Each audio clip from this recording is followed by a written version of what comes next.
pretty crazy trip up there. We were going on a 2-lane road, and somebody decided to pass whenever they're not supposed to pass.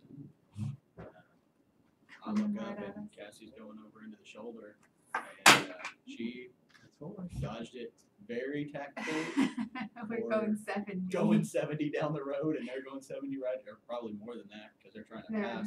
And thinking back, there was nowhere for them to go. It was straight traffic, and they came out. There was nowhere for them to come back in. They must have been trying to pass 50 cars before they were trying to come back in. So, anyway, she did a very good job. Thankfully, there was a large paved shoulder. Yeah, nice. It was pretty much another lane. I told you to pass on the shoulder. You did. You You did. When somebody was coming in our lane. Yep, for paying attention. That's the appropriate time.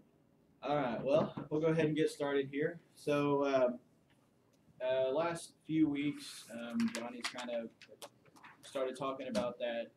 Training's kind of gone kind of more theory than things that we can apply on a daily basis.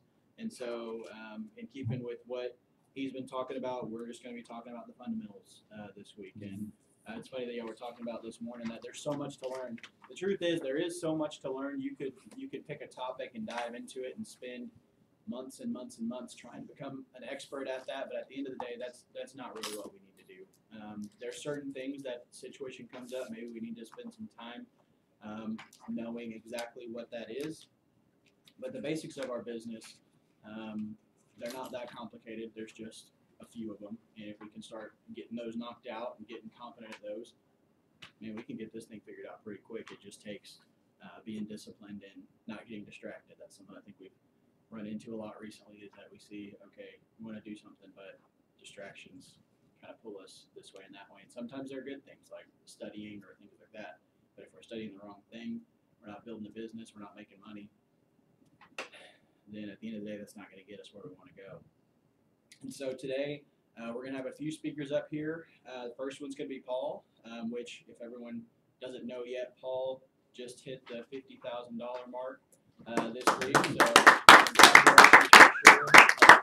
that's awesome. That's just a testament to hard work and putting in time and getting those basics knocked out, getting those things and also perseverance and also becoming an expert in the things that he needed to be, not just distractions. So Paul's going to talk about the benefits of having an investment license, and I won't spoil that for you. I'll let him talk about that. Corbell's going to be up here. He's going to be talking about, in a little bit, he'll be talking about a fast start with somebody off to a fast start. Hologram. Yeah. And then With Prince. yeah, probably not. But I'm going to talk a little bit about the fundamentals. We talked about that a couple of weeks ago, and we're just going to kind of break those down a little bit for a little while. And then Cass is going to come up at the end, talk about some announcements, talk about the contest. Would anyone rather be in Hawaii right now? Okay, well, I mean, then maybe we should talk about how to get to those contests. So, so without further ado, I will let Paul come up and talk about the benefits of having an investment license. I would welcome Paul. Thank you, sir.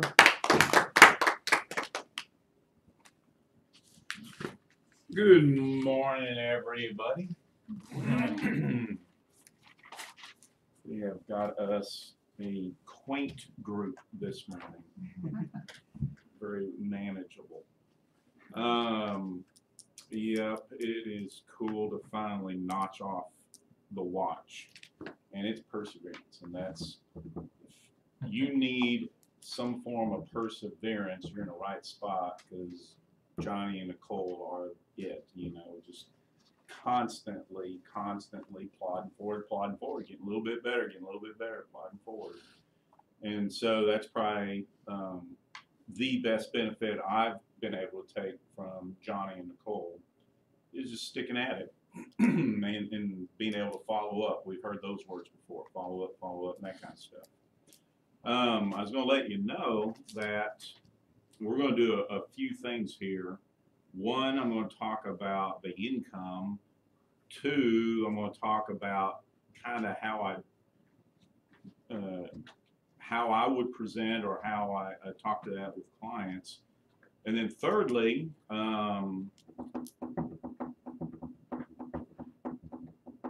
we have y'all, and then y'all that aren't securities licensed. You have it, you have it, you have it. How to take the steps of getting securities licensed. And so we'll finish up with that. And I've got to peel off again around 10:40 at another funeral. They're starting to pop out, unfortunately. But I need to be at that one also, like last week. So forgive me for stepping out today again. Hopefully that won't happen for a while again. But we get 1099s from the home office whenever we do business. We've helped people, we get paid. That's an amazing thing. And they'll send out a one-pager along with the singles. My one-pager for 2017, the income was $48,394. It was January that got me over and got the ring going. But out of the securities part of it, 89% of that 48,000 was securities. So 42, almost 43,000 of the 48,000 was from securities. You think I'm glad to have a securities license? Yes. In Primerica, it's built on a phrase. What is that phrase? That what we do? Buy term, invest the difference. Buy term and invest the difference. Some offices choose just to focus on the life insurance part. Some probably just focus on the securities part. Others, they're trying to do it all along with the legal, auto and home and all that. Because if you sit down with a family and we've got answers that are better for them and we will get paid if we get them in that spot, why not do that? That sounds like a pretty good idea. If you've gone to that, I mean, how super easy is it to set an appointment? It's not super easy. I mean, we don't each have 6 appointments this afternoon, right? Okay, just checking. That doesn't mean it can't be done, but you know, it doesn't just fall off a tree when you shake it either. So when we have a chance to have an appointment, why not take advantage of that possibility to its fullest? That's a great concept out of this office, and that's how we operate here. And so securities is definitely a big number 2. Buy term, take care of that middle income family that they still have kids at home, they got a mortgage, got debt, loss of income is going to be devastating. But do people always die too soon? No, normally we screw up and live too long. And so life insurance will do nothing for that. Securities and growth of money takes care of that part. Another way I've heard it is the life insurance part is good upfront income. It pays well early on, and so new recruits and whatnot, they have a chance to help families and get some great income coming in. But it's kind of like our pension program is the securities part, because as we build the AUM, what does that stand for? Assets under management. As we build that, we get a little bit of that every year, and that's represented in part of this also, this income I mentioned. The families are getting more money, and we've got that going on, especially if we keep pumping it. And Johnny has been an expert on setting up his AUM, and he could quit doing business and probably make $50,000 without doing any business because of that. And that's the last I understood. Or you ever thought that, or y'all talked about that? Yeah, I think that's Somewhere in that realm. Yeah. So let's start, and just because a lot of my income is securities, that doesn't mean I don't thoroughly enjoy and like the term part. I love our term insurance. I love that concept. It fires me up. I had a chance to blow up some more Whole Life from New York Life yesterday. And, you know, sometimes I might go too far with that, but you just kind of have to, you know, deal with clients as you go. You don't ever want to give too much information because it doesn't matter. You're wasting your time and their time if you're giving too much information. But then there's a little line that if you don't give enough, they might not move forward with it. So we have to just kind of gauge that and have a good idea. But remember, our job is not to just give them all the information we possibly can, throw that up, and then say, what do you think? That's not our job. That's not what we're trying to do. We're trying to do enough that they say that makes sense, and then we have to say, is there any reason we shouldn't move forward? We help them move forward. They don't just out of the blue go, oh my gosh, let's do that right now. That's not going to happen. I promise you. If you'll listen to my experience or listen to Johnny's or anyone that's been in the business a while, please do not lean on that because you will not get results from it. It's our job to help people move forward. So, whenever I'm presenting or talking about securities, how do we go about that? If at all possible, we thought we're going to have a hologram of you with your part of the training. Sorry about the dark. But somebody said maybe he'll do it with Prince.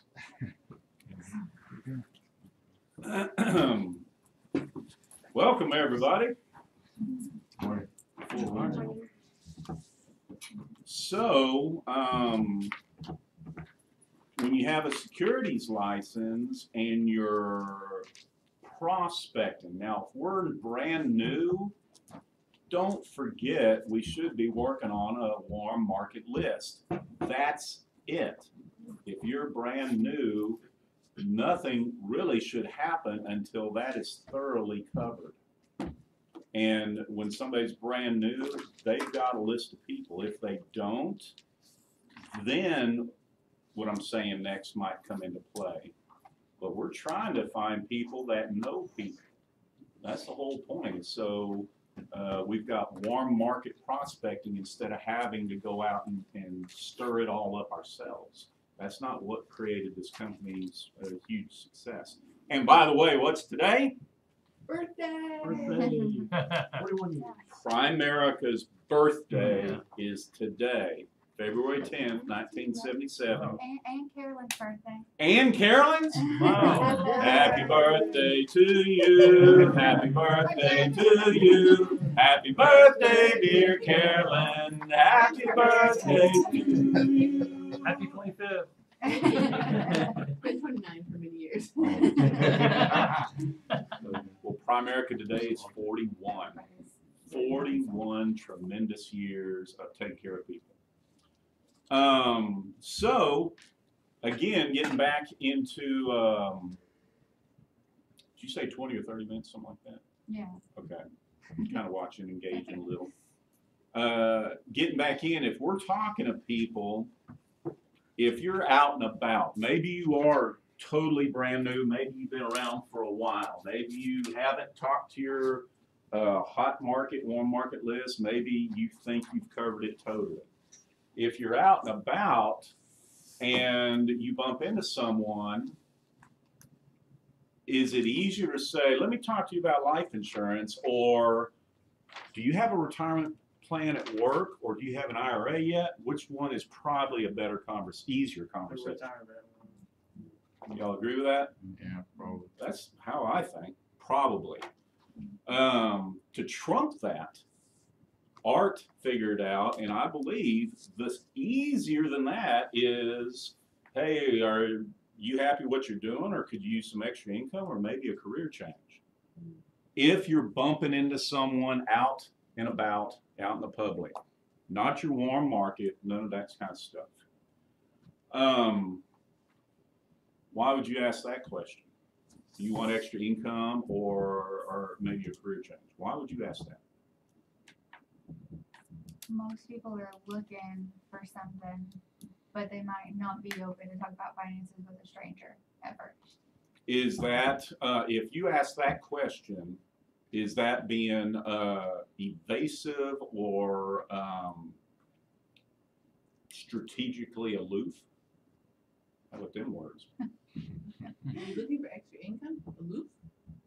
I think it's meeting people where they're at.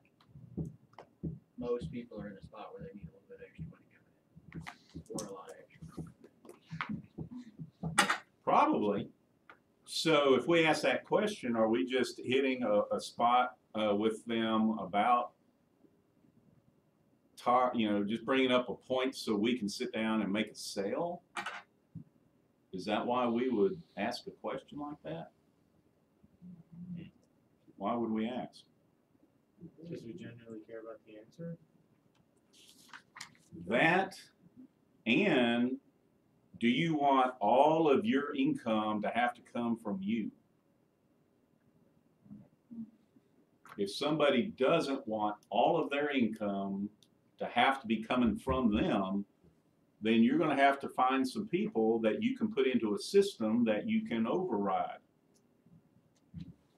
In my opinion, Primerica is the best system to do that. The least costly, the easiest to learn, proven track record, 41 years. So if you ask that question, there is nothing sidetracking. You're not being elusive or anything. That's real, because if they say, yeah, let me try this thing part-time, that makes sense, then do you think they'd probably be a client with what we do? Yes, it's supposed to work that way. Art said somebody should own what we do if they need it and they qualify for it. So that's made me feel comfortable. If somebody needs it, if they qualify, then yes, let's get that done.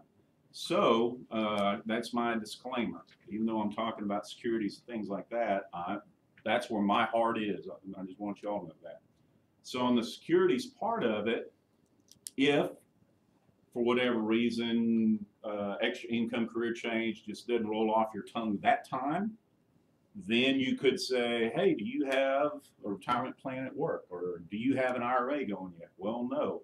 I'd love to visit with you. We're experts at taking care of that. We're Primerica, whether you have a securities license or not. Now, if you don't have a securities license, you're going to have to say, let me get you in touch with one of our experts in that area. If you do have a securities license, let me get your name and number. None of that changes when we're prospecting. You don't tell them the story when you're there. You're getting a name and number. Or if you think of somebody on the warm market list, you could call them up same way. But still, extra income, career change, they call that shooting for the target. If they become a recruit with us, that's bullseye, because they're going to be a client eventually, somehow, some way, but there's someone else that you got a shot to duplicate and have extra income coming from other than you. So that's hitting the bullseye. But if you talk about it and they say, well, no, not right now, or I don't think that's for me, then the rest of the dartboard is a client. Could be a securities client, could be a life client, could be just a legal client, whatever. So I'm not shifting off of that at all, y'all. I want y'all to know that. So in the presentation part, even if you're talking about, hey, do you have an IRA or do you this or that, as we prospect, the whole point's to get kneecap to kneecap. What's that mean? Sitting down to where you have a chance to go through some stuff, right? So if they're married, as you're talking to someone, it's a good idea to start watching this finger. Do they have a ring going on here? Lots of people do it truthfully. Some it's missing. You have to go through conversation to find out. Jose! Wow. That happens. And so, no matter what you talk about, you want the husband and the wife together so that you're not wasting time and they're not wasting time. In fact, yesterday when we were going through that, he said, well, I'm so glad she was here so she could hear this. And it's true. There's no way a spouse can regurgitate what you've said. Well, It's going to be extremely broken at best, most likely. So, always want them together. And then, if they're married, if they're 4 or 5 point type family, F&A. It's never, let's just talk about securities, or let's just talk about the life insurance. If there's a shot, we're going to do the F&A. Why? It's what I started with earlier. If we've got an appointment, let's cover all the bases possible. Yes. Is it question time?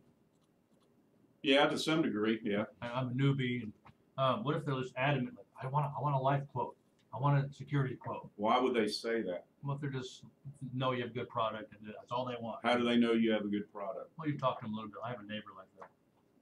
Probably, if somebody's saying that, most likely us as new, they probably said the wrong things. And it's our job to get good at setting that up so they don't make a wrong decision. Try to move to the F&A first. Way early in the conversation with them, like in the first 5 minutes. Because there's no reason for, no one wakes up in the morning and goes, I need to get a good life quote today. That's not happening. They're thinking that because we said something we probably shouldn't have, unbeknownst to us, because we're learning. That's why we come to a Saturday training. We don't get these kinds of skills at other jobs. They just won't say, come in here, do this work, go home, and we'll give you a paycheck.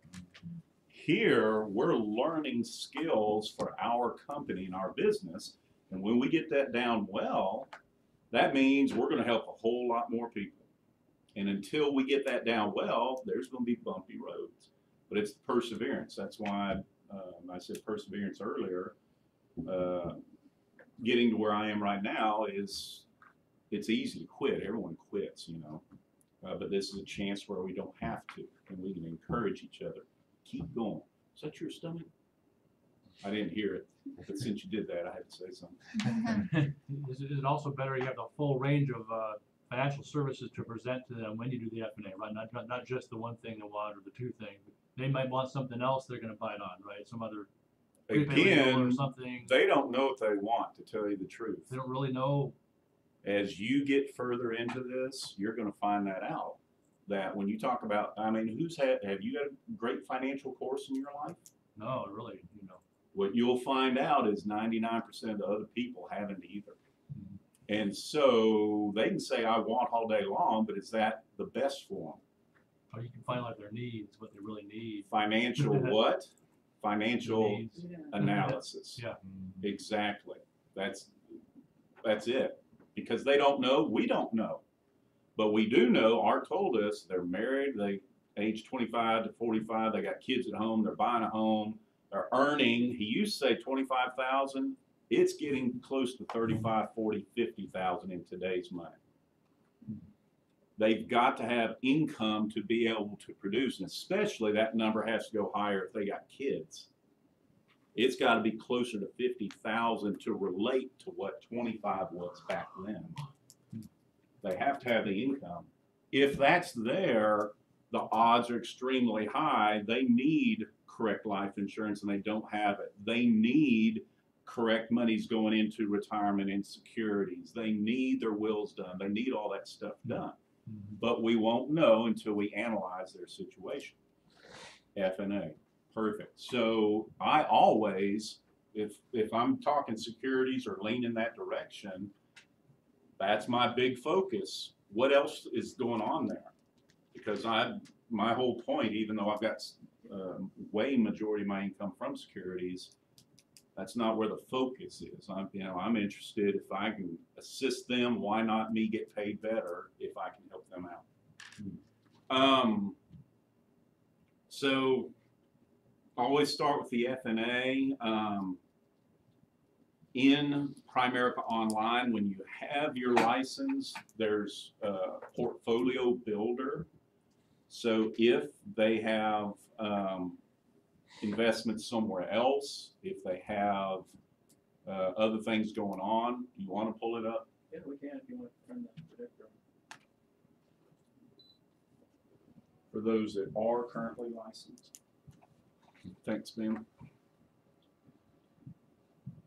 What the portfolio builder does, it allows to take whatever they are currently doing and side by side what we can propose.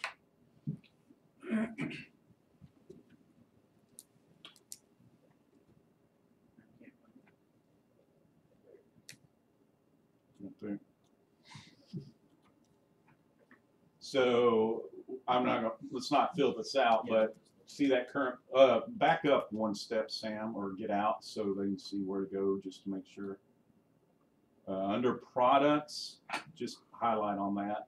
Investments will show up. Under investments, Morningstar, click Morningstar and then stop. Client account manager is when you do have securities license, securities clients. That's where you can track their stuff.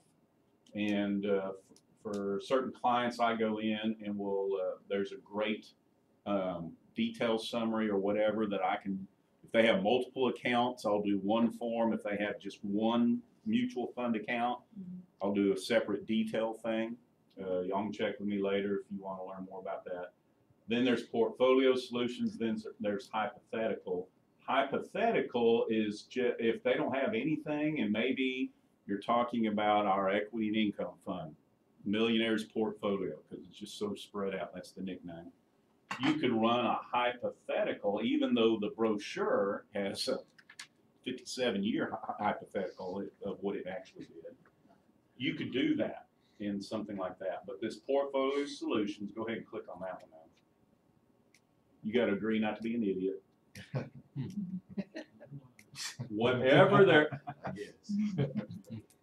their current situation is, you get to plug that in, even if it's stocks. If they got stocks, you can put in the ticker number right here. Yeah, PRI, watch what happens here in that blue box. Primerica Inc. Or, if you notice, they had a whole bunch of other options if it's close. So, anything along that they most likely don't have that yet. You can pull that up. But whatever they have, you can put in here, and you got to fill that in. You got to put in a dollar amount. But then this proposed portfolio, that could be, okay, this is what I'm going to compare it to, and then later create the PDF, report settings. You can do a preview on it. Just a huge tool that I've been able to use. So that's available through Morningstar. Phenomenal. This is stuff that Edward Jones, Merrill Lynch, they use this kind of stuff, and we get to use it. Yeah, if you look on our Tuesday night when it talks about the breakdown of what you're getting in POL, I think this is like $4,000 a year. It's a subscription to this. So Yep. that would So be $35 a month. if you have your securities license or when you get it, you've got toolage that you can walk in with extreme confidence knowing I've got some goods here. So that's one way of going about it. Always have, if you're talking certain funds or whatnot, always have that prospectus. But then let's, if you'll pull that back up for licensing, those of us that don't have it, look at right here, licensing and education. If you don't have your securities license, watch this. Steps to licensing, click on that. And any of the licenses that you're interested in, here's the basics of getting that done. This is the one we're doing today. Click this first for me. Prepaid reimbursement and just a little bit, and reimbursement. So there's two ways about it basically, but pull up just a little bit back up there where it said prepaid, yeah, right there. Click right here. If you're going the prepaid route, this is the basics on it. If you're doing the reimbursement, there's the basics on it.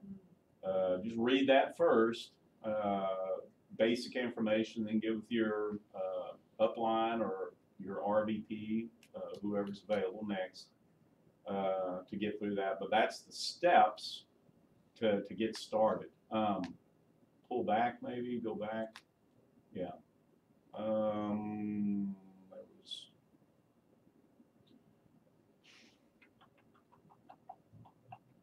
Do this. Again, checklist to get the securities license. So just print that out, follow through that to get things done. And if there's a question, you know, certainly give with your upline or your RVP. But this is a great starting point. You gotta have your life license for this to open up. Gotcha. Good point then. Just so if you don't have the life license. Yeah, and that's just how Primerica works. We're going to get our life license first, 'cause that's where the company started 41 years ago. Then, if it's buy term and invest the difference, that license is huge. That license is huge. Anything else for now? Questions, points? You were kind of mentioning how a lot of your income came from securities, but you're still focused on the whole thing. Would you say a lot of that came from following up with clients you already had, or at least a portion of it? Yep, because like in October, I was paid $13,000. Wouldn't that be cool? Mm-hmm. Yeah. It's coming. A part of that was current clients that I had got going, and then Tyler Beck from AIG came in, taught us about fixed indexed annuities. His story there made a lot of sense to me, and so moving some monies over that were already with me over into that helped create that type of income. But it was better for the client, number one. You know, always do what's right. Don't ever chase the dollar bill. Art used to say also, don't make any decisions based on the money. Take care of the person first, and the money part will follow. And just do more. You know, we always have a chance to plug more into the system if that's what we're looking for. Yeah, Bert. When you followed up with them, what did you say? Or how did you bring it up? Do you have your securities license yet? Not yet. Okay. Because it's kind of irrelevant at this point. You know, I'll give you a general idea as you're heading that way. But again, it's something that those of y'all that aren't securities licensed, you can't say that. You have to have that.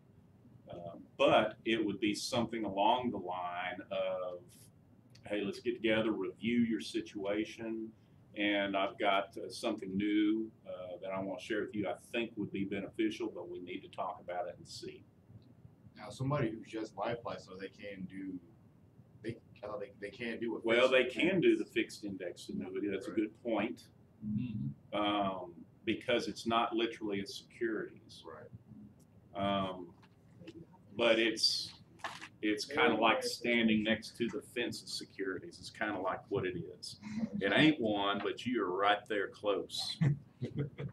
So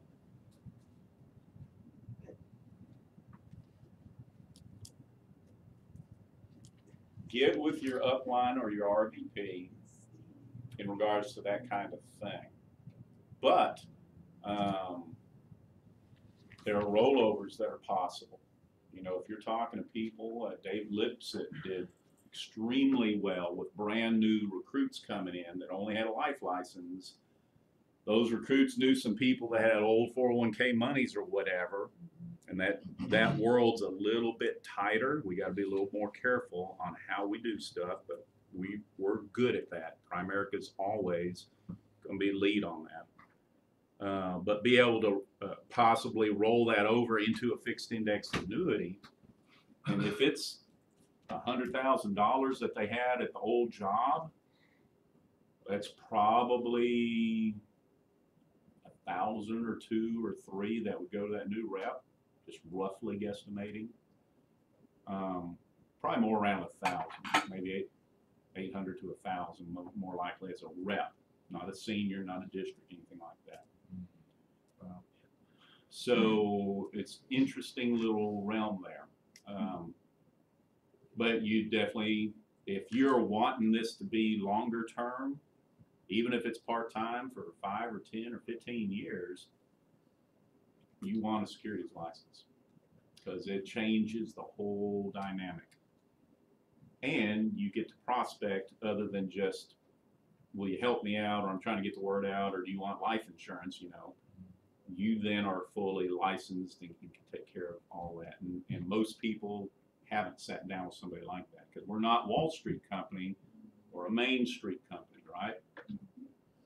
I was just gonna say, obviously, if you're gonna wanna do anything with securities, I mean, the fixed index annuity, you're not gonna use all the time. I mean, that's only one scenario. So if a person's looking to say, I mean, if you thought, well, I'm okay because I can do that, then you tend to end up putting somebody into the wrong thing that wouldn't be the best for them. That's a good point. It's not going to catch it all. So it's back to the thing, if you're even looking at doing anything, it's best to go ahead and get a company's paying for it anyway. So Yeah. why not get it? Yeah. There is renewal fees, and it's around $600 a year for your securities license. So some people are good at getting licenses and getting information, but then not sitting down with families, not helping them out, not making money from that. If you just go get a license, it's probably going to cost you. I would say don't do it if you're not going to use it at all. But most people that try and get it, I don't think they're walking in saying, well, I'm not going to use it. It just winds up that way because of old habits or whatever. But we want to use that thing, and if you're halfway doing something with it, you'll have the renewal cost covered. It'll be done. 2018, are 3 exams required now?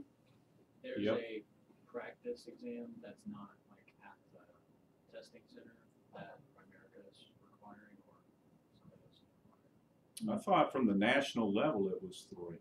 That's the impression I was getting, and I don't know that for sure, but that's a good point. That There's Corvell knows. But From what Johnny there said, is 3 he said it was required, something along the not lines of like, it's like a prerequisite test that they were thinking about doing, like that probably have to take on FINRA, like on the actual website before. but it's the national part, it's not Primerica. Right, it's not Primerica's doing it. Yeah, That's why they it's- were making such a big push last year with the bonuses to Go get ahead and people get it done. licensed. Gotcha. But for those people that are studying for their 6 and 63, is there more information where that third test is? I don't know it right now, I don't think but that's issued yet, is it? I think it's in March. Was it in March when that was gonna be? I'm not sure. When I you guarantee have you to- that when it's in place, We'll Primerica know. will make Yeah. sure that you. Yeah, When I you're was not studying- gonna be able when I to was- not About do it, it. so potentially there's Yeah. just 2 right now. When I was doing mine, I know they were saying by, I think it was by March, that if Okay. you didn't have it done, you didn't have it finished. That up might by be then, why you the know, deadline is March Oh, for yeah, the that bonus is as well. Sam, Yeah. will you go to mail over there? Up on the very top, mail. Go to the right, mail, Primerica mail. Right there. Click that thing. Oh, not mail. That's not what I'm I'm wanting. like, well, that's my. Pull out. Uh, Go to my POL dashboard. Right here, really, if Is that what you're talking about? yeah, the bulletins and the mail, both of those things. If you've got POL, that's something you want to be watching at least once a week. Yeah, they'll put new stuff in here. And whenever those bulletins, that's how they communicate very well with us. So don't forget about checking on that regularly to see what's going on in our business and what's going on. And when that thing about the 3 licenses pops up, they're going to be talking about it through a bulletin. That's a great way we're going to learn about that. Anything else for now? Is it out of your time range, I guess, like, To talk about, like, because I was looking for it, I just didn't get it. I guess I guess I'm slow. The compensation on how the compensation of annuities, is that kind of You know, I looked at flexible on time. Yeah, we can spend just a couple of minutes on it. go to compensation, Cause it doesn't work the same way it does with retail brokerage. Right? product commissions. Almost. Kinda. It's almost identical. It is, yeah. So investments, here's where any of the things we do, you're gonna find. So Right. general mutual funds, you could go here. And here are the commission schedules for your position. Right. This is not of the balance that's invested. Mhm. This is the percent of the reallowance. Here is the reallowance, which means that if you're using Invesco and put in 100,000 there, the reallowance is what they send back to Primerica Investments, PFS Investments. Then your percent of that reallowance is what you're paid. So scroll up a little. For example, and it's a breakpoint thing. So if somebody has $48,000, they fall in this realm. 4.5% of that 48,000 is what's going to be sent back to PFS Investments, and then go up. And then, you know, if you're a district, you'd get 35% of that reallowance. Okay, so it works the exact same way with mutual funds as it does with variable annuities and fixed annuities. Go to commissions, investments. So find a fixed index. Oh, fixed index. Yeah. Energy fix over to the right. Yeah, Can't there's see my that. preference. Oh, Those percents are the same.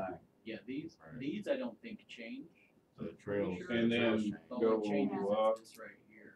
Yeah, if it's the Power Advantage 10, and that's the only one I've been doing, if they're under age 70, 5% of whatever that is the real allowance. Gotcha. Yeah.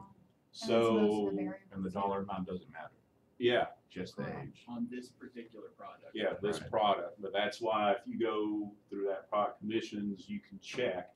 Now, if you use that Power Advantage 7, it's a different real allowance. And I wasn't even aware of that till we just looked, really. Does that help answer Yeah, that? yeah. I guess I didn't look. Our percents are the same, but depending on the product is what's the real allowance we're working on. Right. Good question. And so the trails, that's do you start getting trails? Does that have to be an X amount of dollars before? No.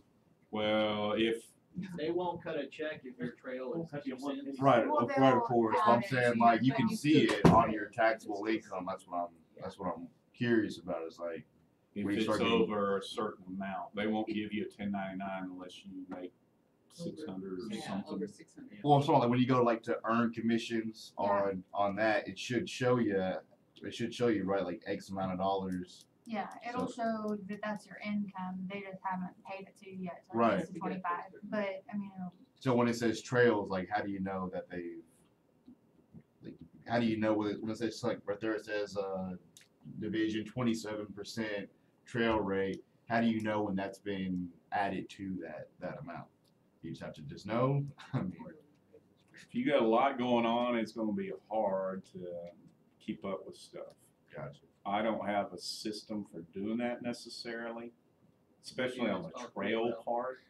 yeah, I'm watching the front end, Right. make sure it's being paid correctly. cause the Right, real I can allowance see for the that. trails is like 0.1%, then we get 27% of that. Right. Right. So it's a really small amount. Yeah, the trail part's peanuts, but as we get our AUM bigger, those peanuts get a little bit bigger, and so. Trails come in on a certain time. A quarterly So- basis, right? Right, so you're not having to track this, once a week or something like that. This Of is course. Where you're looking to see. I think we shouldn't worry about it. Yeah, Let's it's, just get I more was money. just curious. yeah, Yeah, It's just. Cause I've looked at it and I've tried to like calculate it and it doesn't ever seem to be the right number. So yeah, on both ends. unless you can't sleep, I wouldn't try calculating it. yeah, I just wouldn't. Thank God, there's a company that America. what they do is in their, they have the best interest in mind, and we don't have to question, are they pulling the rug out from underneath me or something? That ain't Right. happening here. Okay, good for today. Thank you. Thank you all.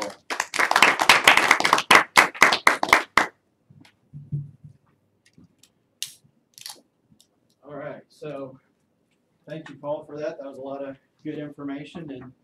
And anybody want to get securities license now? Make some money, After the 6 and 63, which one should we get next? more business. Yeah. You don't want to stack up licenses, Yeah. just do it. So that would be my first thing. But Paul, I think you did a great job at explaining we aren't salesmen. We aren't here to try to see what can we sell, what can we get out there.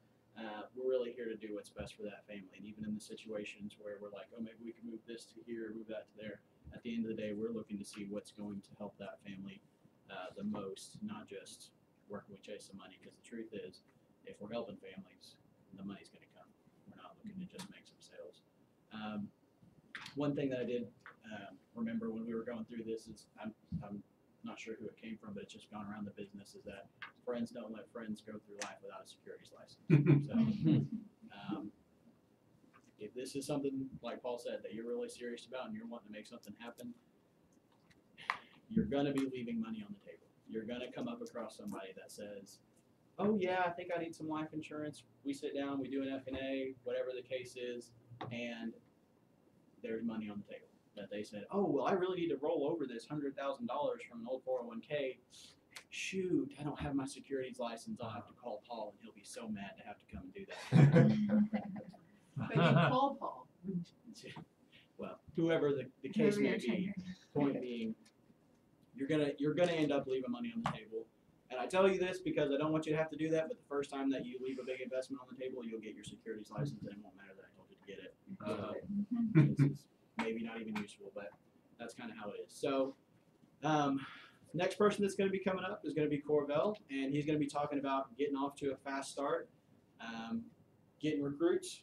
That's great, that's important, but getting a recruit and not getting off to a fast start is kind of like prospecting a name and number and never calling them.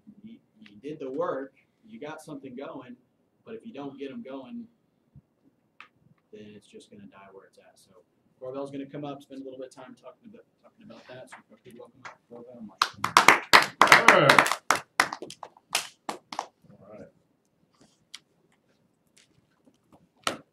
Alright, so I was going to write this out, but then I have a little, I guess, talk about it. But then I realized okay, well, why don't we just talk about what it is that we're doing, what it is that we're not doing, and figure out, hey, what's the best way to get from point A to point B?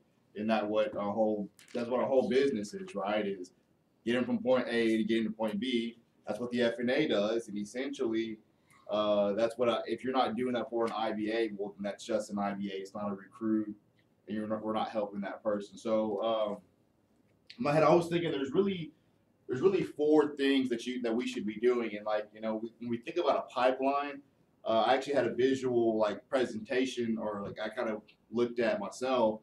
And my pipeline was, I drew a pipe, it went all the way out, and then it empties out. And then the more I thought about it, I was like, that's really not how it should go. It should be something more like where you got more water coming in, and then as that water's coming in, yes, it's going through the pipeline, and essentially all the work that you're putting in should kind of keep propelling itself. So it never really empties out, from a life client to where now they need to start investing the difference. Now they need a mutual fund. From a mutual fund, now they need because they need more extra income because what they're making right now isn't enough money.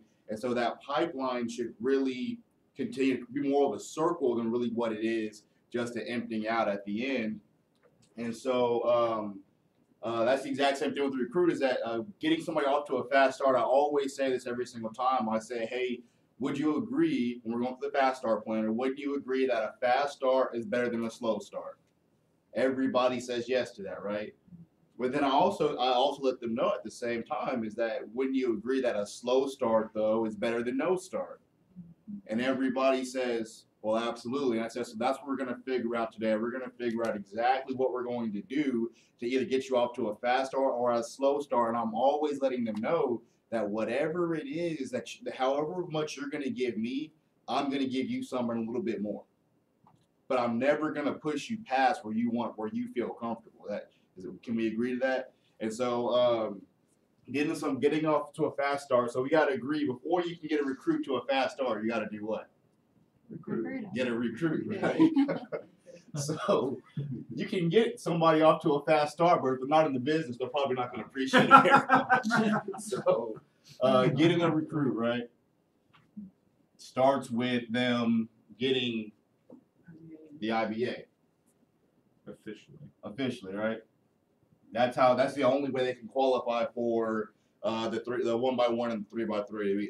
We can do the FNA, we can do the scholarship bonus, but before they put in that IBA and pay that $99, there's no way we can help. We can't go back and put in, okay, they had an IBA, but we gave it to so and so, we're gonna take it away and give it to them. We can't do that. So getting the IBA is where it starts. And then what would y'all say would be the next step? Recruits, not recruit list. till they get a recruit. Field training. Okay, so you said recruits on recruit, take the recruit. Absolutely, I think that's the glue between everything. Yeah. So this right here, that equals getting a recruit. Okay. So recruit getting a recruit, and obviously driving that deep. What you said, not necessarily on a philosophy side, so more on the side of literally what do we do? That is literal, but what needs to be done? The very next step, what needs to be done? Get a list. Get a list. How do we get the list? Sit down and talk.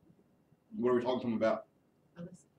Getting off to a fast start. Get off to a fast start, which is what we have, a Fast start. Planner. fast start planner. Absolutely. FSP. We're gonna be real complicated here today. Did y'all know that Johnny and Nicole did such a phenomenal job, but they actually have a fast start planner for us, and they even have Miss Shelley put it in a nice filing cabinet that you can come get one anytime you need it. Did y'all know that? No. No, we had no idea, right? I thought it you had to print it out. It may not be there anymore, but they used to have fast start planners in there. So recruit, IBA, and then fast start planner. Ideally, how fast should we be doing that? Okay. 24 to 48 hours. 24 to 48 hours. Because what are they going to do no matter what you tell them prior to this, which I always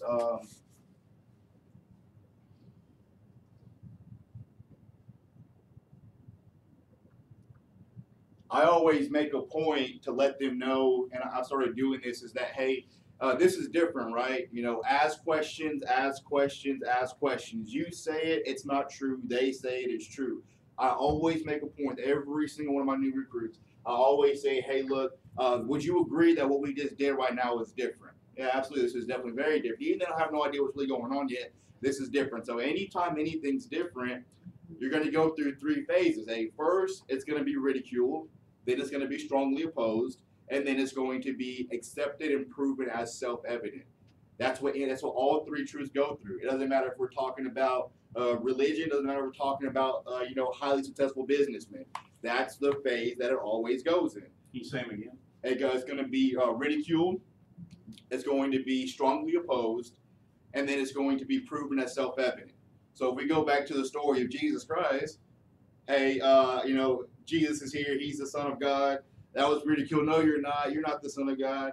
All the way to okay, now this is somebody who claims we're gonna take a murderer and a thief over Jesus, right? That's what happens. And then he was strongly opposed. Well, they actually started killing people over him, and they obviously crucified Jesus. And then now what? Churches everywhere that claim that they're Christians, that they believe in Christianity. And so obviously at that point it's proven as self-evident. On the other side of that, talk about somebody like a Henry Ford. Henry Ford, he actually, when he first started his company, if I understand the story right, it was, hey, I want to create a manufacturer we can mass produce cars, because at that point in time, only certain individuals had cars and they weren't running that efficiently and things like that. And definitely the production wasn't getting done. So at first he was ridiculed. It's like, cars, dude, what even is a car? I mean, that's only what rich people have. Only rich people have those things. You know, those things that run off of like cornstarch and I mean that's and then what happened was whenever he started doing that, he became so fascinated with the idea of manufacturing cars, even though he already had this big warehouse that had now really changed the face of how we did business. His kids actually tried to admit him into an insane asylum because he was so fanatical about what he did. So would y'all call that strongly opposed? If your kid sits you down and say, hey, look, We going to Russ. yeah. they're not even calling you dad anymore. They're like, hey, look, Henry, this whole thing isn't even working out, man. I mean, hey, the money's cool, but so he was strongly opposed at that point. Wow. And now Henry Ford's only changed the entire world. Yeah. He just changed the entire world. That's it. You know what I'm saying? And so I let people know when we do this Fast Start Planner that, hey, the reason I do this because I let them know that, hey, look, when I first got started, I was a fireball. I was turning a lot of people on, but I was turning a lot of people off too because I was talking too much. I was saying, as Paul was saying, I was saying the wrong things, not because I was dumb or because I was stupid. I just didn't know what I was talking about yet. So it was a flurry of excitement. And so, truthfully, I'll tell them, I say, hey, look, whenever I had my mother talk to people for me, I would have her say, hey, look, I don't really know a whole lot about exactly what it is that he does. I don't want to mess it up. Would you do me a favor and talk to my son? And so I'll tell people the same exact thing. It's like, hey, look, you're brand new. If somebody starts asking you a lot of questions, giving you a really hard time about what it is that you're doing, you don't want to come across as shady because then people are like, okay, well, you're weird. You don't even tell me what it is that you're doing. Just say, hey, look, I really don't know a whole lot about it, and I'm brand new. I don't want to screw this thing up, so why don't we talk about something different? Truth is, they're not going to do that. More than likely, it's not going to happen that way. They're going to say something that somebody says, oh, that's stupid. That's a pyramid scheme. That's this. That's that. Oh, you're a salesman. You sell life insurance. Because when somebody's asking a new recruit what they're doing, they're not asking them because they legitimately care what it is that they're doing, what it is that they're offering. Like Paul said, nobody wakes up in the morning and says, oh, I think I need a life quote today. Nobody does that, right? Nobody's saying, oh, I think they're over $100,000 in somebody's account today. And so what they're really doing is they're trying to figure out which box can they put you into. They're trying to put you in a box of, are you a salesman? They're trying to put you in a box of, are you legitimate? Or they're trying to put you in a box of, are you a scam? That's what they're really trying to do when they're asking people these questions. And so the reason that I give them the ridicule, strongly opposed, and then proven self-evident is because I let them know is that, hey, this is different, and people that no matter what it is, no matter what you're talking about, you're going to go through that because I know even if I tell them, hey, don't know a whole lot, you're a new recruit, they're going to go say something anyways. They're going to go get that flag. So instead of letting them get hit in the chest with no armor, now I've at least given them a little bitty chest plate to put on. That's awesome. That makes sense? That's awesome. And so then during the Fast Start Planner, I'm telling them, I'm showing them, saying, hey, look, you have access to more than just me. Never feel like you can't talk to Johnny. You can't talk to somebody else in the office. We're all in this thing together. You don't work for me. You work with me. I just have been doing it a little bit longer than you have. That number right there that's on that Fast Start Planner, you can call that number anytime you want, and he will be more than willing not just to help you, but to be here for you. He did it for me every single day for 6 months. And I think people really appreciate that whenever you're letting them know that you're not doing this by yourself. This is not a here's your kid and go get them. This is I'm going to do it for you. I'm going to help you do it up until you say, I don't need your help anymore. And then I'm still going to do it for you. And then you're going to say, no, Corvell, I got it. And then I'm still going to do it for you. They're like, okay, dude, you're slowing me down now. And then I'm still going to help you. And then they're going to say, okay, man, get away from me. I got it. And people appreciate when you let them know those types of things. And I think that's very, very beneficial for recruiting up to a fast start, is to end this Fast Start Planner letting them know that you are there for them. And it's also not necessarily bad to let them know that, hey, I have a vested interest in your success. Mm-hmm. Where else does it work out that if you make more money, the boss makes more money? Right. That's not true. That's not usually the case. It's usually anything in the English language with the EE and an OR at the end means somebody owns it and somebody doesn't. And so any relationship like that, they're inversely related. And that's why I said that's why we both have ORs at the end of what we are at the end of the day. We're 1099ers. We're independent contractors. meaning we own what we do. We truly have opportunity to own what it is that we do. This is legitimate business, and I want to put you in a spot to where you're able to make just as much money, if not more than me, because I have a vested interest in your success. And I think people appreciate that up front, which helps me up to a fast start. And so then with this fast start planner, Cassie already said it, then we're gonna do what with the fast start planner? We're gonna make a list. And we're gonna check it twice. Why do we check the list twice? All that. Yes.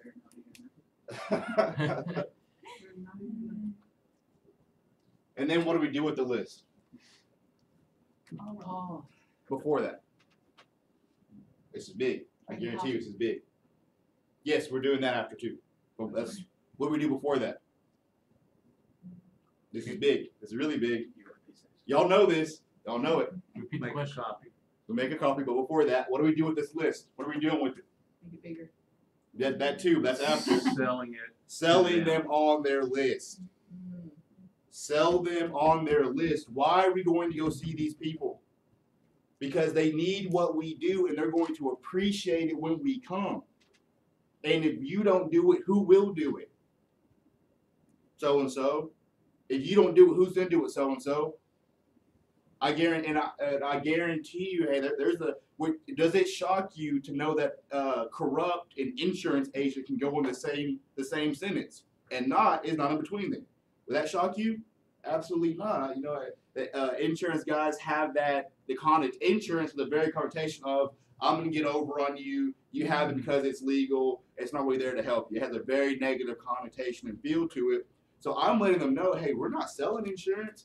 We're not selling investments. We're unselling insurance. We're unselling those investments because they put them in a bad spot because it was about making money. It wasn't about a cause. It wasn't about a crusade. It's now that they know this, now that they understand that we made this list and we're going to see the qualified people on the list, obviously. But I sold them all like, hey, the people that you know on this list, man, you know so many people. Look at that, man. We only did this small. That was at 5 minutes. You got 15 people. That means you can get 60 people over the course of an hour, and still have time left over. Like, look at that, man. You can keep going. And so what I do too as well is that if we're getting to a point to where it's pulling teeth, asking for who they know, we're gonna stop right there. And instead of continue to jab or try to kind of continue to pull out names and numbers, I'm just gonna start asking questions. So so at this point, do you have any questions for me? They're probably gonna say no. And Bernie actually saw something like this the other day. We were talking to a guy. He was like, no, I don't really have any questions. And I was like, okay, because he said he wanted to do this, right? Like, not only have a question, I want to give it a shot. I was like, okay. And so what I asked him was, I was like, hey, you said earlier that you were too curious to have any questions. He said like he was too curious at that point, which I never heard anybody say that. But I asked him, I said, do you mind elaborating on what you mean by that? And he was like, well, man, it just sounds too good to be true. It kind of sounds like a scam. Oh, okay, so now we uncovered the real root of the issue, so we went back and took care of that. That makes sense?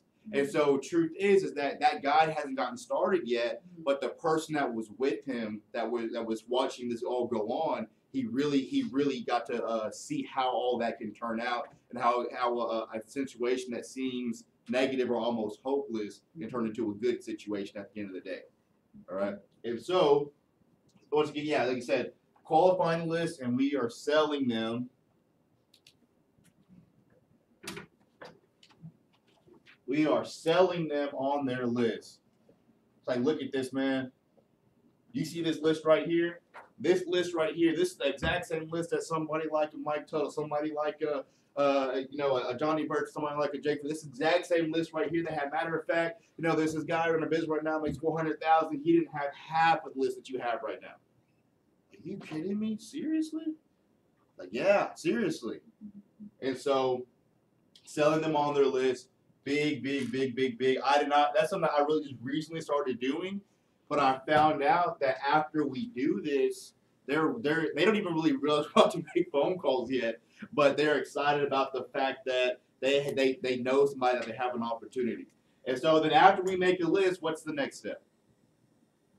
After we qualify the list, sold on the list, what's the next step? Make the calls. Make the phone calls. I would say that probably is there's a step here, and then it's make the phone call. You Make wanna the practice calls. your calls before you make the calls. Yes. Yeah. Very, very, very uncomfortable.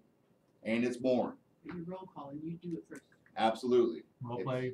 Role play. I'm going to call you over and over and over again. I'm gonna call you again, and I'm gonna call you again at least 4 to 5 times. And then you're going to call me 4 to 5 times. And also we're gonna do really it's kinda like I guess you would say 3 or 4 easy and then 3 or 4 hard, and then kind of just like let me just give me a really, really hard time and see what I say. And then, you know, you give me a really, really hard time and I'll see what you say. And so what happens when we do that, I'll just put RP up here for role play. Everybody knows what RP means? Okay, so I'll put RP up there for role play. And so after we do that, at this point now they're like, you know what? It really wasn't that bad. And I always let them know by the end. I'm like, you know what? Truth is, absolutely nobody is going to give you that hard of a time. And the other truth is that once we make these phone calls, probably more than half aren't even going to answer the phone. So we got a girl on our team right now that wasn't able to be here because she works like crazy. But as soon as we did that, she was comfortable making the calls. And I'm telling you, I haven't heard anybody as good as her on the phone ever. I've only been here for 2 years, but we recruited a good amount of people. I've never heard anybody as good as her on the phone immediately as she was.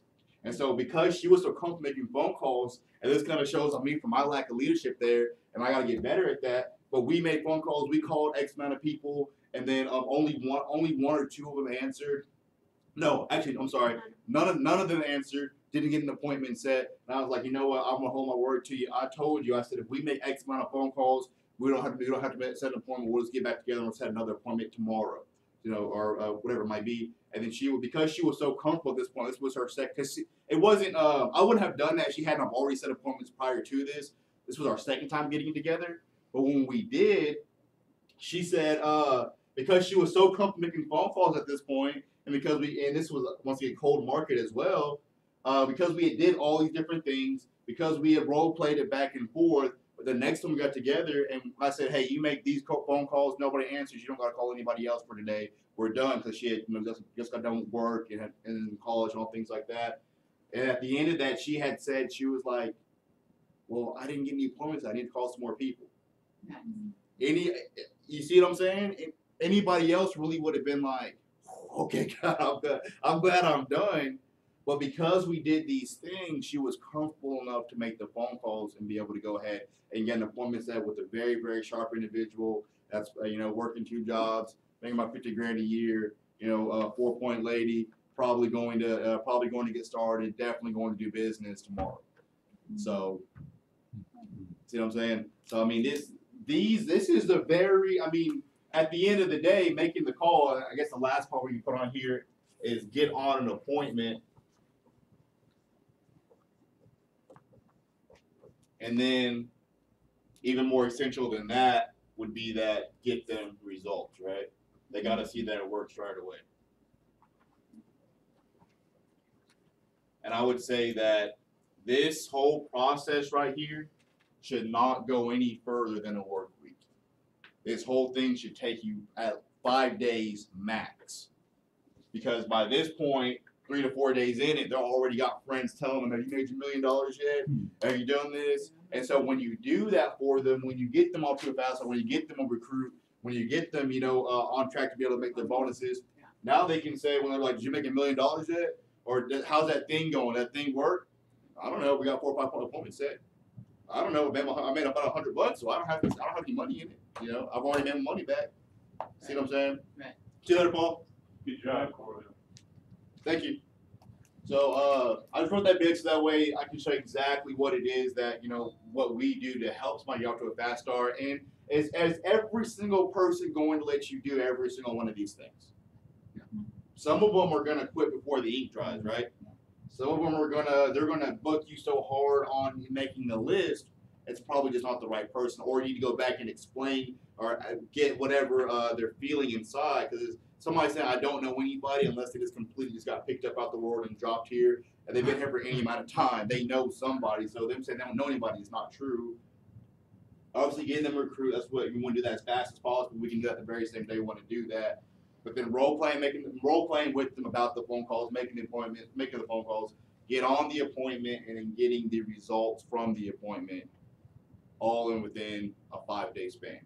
I think it's crucial to a new recruit success. Also, get off to a fast start. So, questions about that? Any comments about that? Okay. Go. Do you show them anything on POL? Just when I first get them started, depending on how long that the interview took itself before we actually did the IVA. If it was a very smooth, ordeal there where it was like, see yourself doing this, absolutely, it's a background check, license training promoted, would that be a problem for today? They say no, we get everything going right then. We're gonna go on POL. I'm gonna get them registered. I'm gonna show them how to, and I'm also gonna log out and then have them log in so that they know how to do it. But I'm not going to, hey, look at this, look at that, download the app, get on the app, make sure your fingerprints on there, do this, do that, do that. That's where your money is. That's where your recruits are. That's where this is. Hey, watch this video, listen to that. I'm not doing that. Truthfully, I don't really feel like that's my job. You know what I'm saying? Right. I feel like their job is to do what I did, was to just to get as many people as I could in front of Johnny, come around Johnny, learn how Johnny thinks, learn how he learned to make $37,000 in 1 month, and whatever they learn over time, that's gonna happen on their own. Our job is just to kind of hone in the cattle and get them going in one direction. What other comments or questions you like that? Nothing. Pretty much all makes sense. Mhm. Good. All right. So I erase that. But nobody has any questions. How much time I got left? About 20 minutes. Yeah. Good. All right. So if nobody has any questions, guys. That's all I got. Like I said, I didn't want to just come up here and talk. That is exactly what we do for people, and we're looking to do that as fast as possible. The faster that person's gonna let me go, the better it's gonna be for me in the long run. You'll start seeing that. You'll start getting more retention because people are starting to see each other. And ideally, if you can do some of this stuff, if you can get a recruiter or two in the same week and have them do some of this stuff on the same day, that breeds that competition. That breeds that, hey, they're doing it. It's not just me. And I mean, you'll never know. I mean, we had a girl we recruited, I don't know, 3, 4, or 5 months ago, something like that. Joanna? Oh, yeah. Yeah, 3, 4, 5 months ago. A girl we just recruited just now. All of a sudden, they seen each other. Well, truth is, Bernie got the recruit, but because if we had done a better job of doing this, Joanna would have gotten the recruit. See that? And so when she got there, she's like, "Oh my God, girl, how you doing? Wow, look, we worked at Smashburger together." You never know, and Bernie just cold prospected this girl. You never know who somebody knows, right? So that's all I got, guys. Hope that was valuable for you. Thanks. All right, so did anybody hear anything there that you'd never heard before?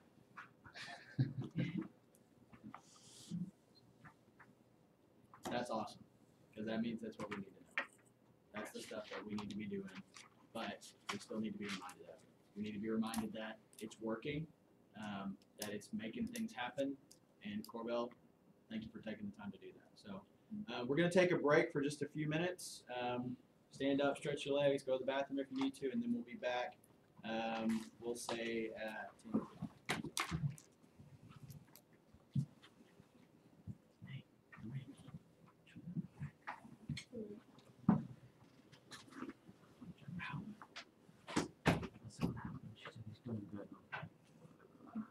I said, that's great, but I asked what happened. What did you say? At Rick. Did you tell you so that? I mean, I said, what did you do? Oh, and I did. I said, you okay? But I can feel she didn't want to tell me her shit because I asked what happened. She said he's doing good.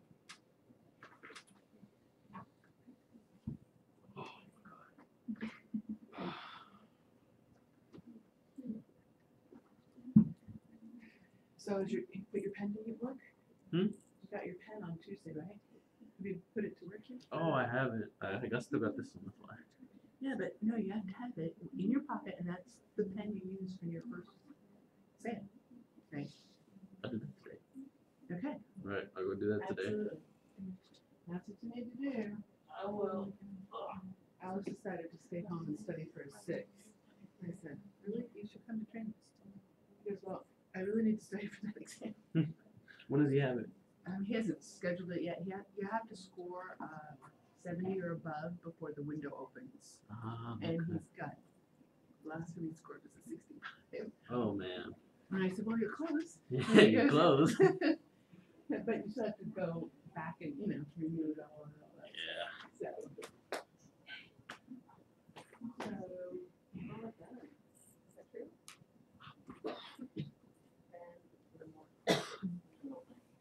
Huh? Yeah.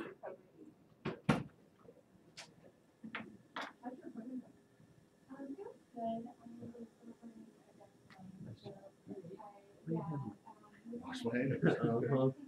Would you rather than be dry? Yeah. There you go. Be good, how are you? Yeah, I like that, I like your approach. I appreciate it. Investing in teaching, help them out. Absolutely. So I get into the process, man. We have a proven system, so why not do it, right? Yeah. You can start an office in Longview? Sorry, second. You can start an office in Longview? Absolutely. Yeah. Yeah. Absolutely. Yeah. So ideally, on that goal sheet, Johnny has wants to RVP by May. I think it was April, May. So ideally, we'll do that RVP in May. So Yeah, cool. we'll see what happens. We're gonna work out what's talking. Yeah, right. So actually, how is just someone like you had somebody you recruited or you talked to? Or? I've got a recruit actually, she's gonna take a test today. Good, man. That's awesome. Great. Yeah. That's what I'm saying. That's what I'm talking about. So I'll do that, I'll invest in her like that, right? Is that what my role? Who's your upline? Craig? Craig? Yeah. Okay. And who's Craig's upline? Do you know? I actually had a question about that, I don't really know. I think Craig's direct to Johnny. Is Johnny's my trainer. Johnny's training you, right? Good. So he's helping you do all that stuff, right? Johnny or Craig? Johnny. Yeah, he's my trainer, so. Good. Good. Yeah, Johnny, man, that's the only reason or anything I know is because of Johnny. So Johnny, yeah, he's poured a lot into me, both mentally, spiritually, monetarily. Cool. I mean, anything you think of, anything. Oh, okay. What's he good for? That's good, man. You got that going for you. Can't fail. So am I the guy that kind of invests in my recruits? Do I do that, or do Johnny, or just? Love on them and know that, that make sure that they know that you didn't just recruit them just for the sake of recruiting them and that's somebody you knew prior to or was a friend. So yeah, I mean, Kind of acquaintance, yeah. okay. Yeah, so I think do I that's do all that with her? Is that my, or is that? no, that'll be Johnny's job. Well, Johnny? Yeah. So I mean, you should be setting the appointment, but letting Johnny know that, hey, Johnny, they've already taken the test, right? They've been on appointments, right? She's taking a test today. Okay, so taking the test today. Any appointments yet? Okay, so yeah, so saying, hey, Johnny, I want to help get this person off to a fast start. Can you help me with that? And he's gonna do it, do everything for you. You're gonna sit back and watch what he has going on and the way he did it. Absolutely.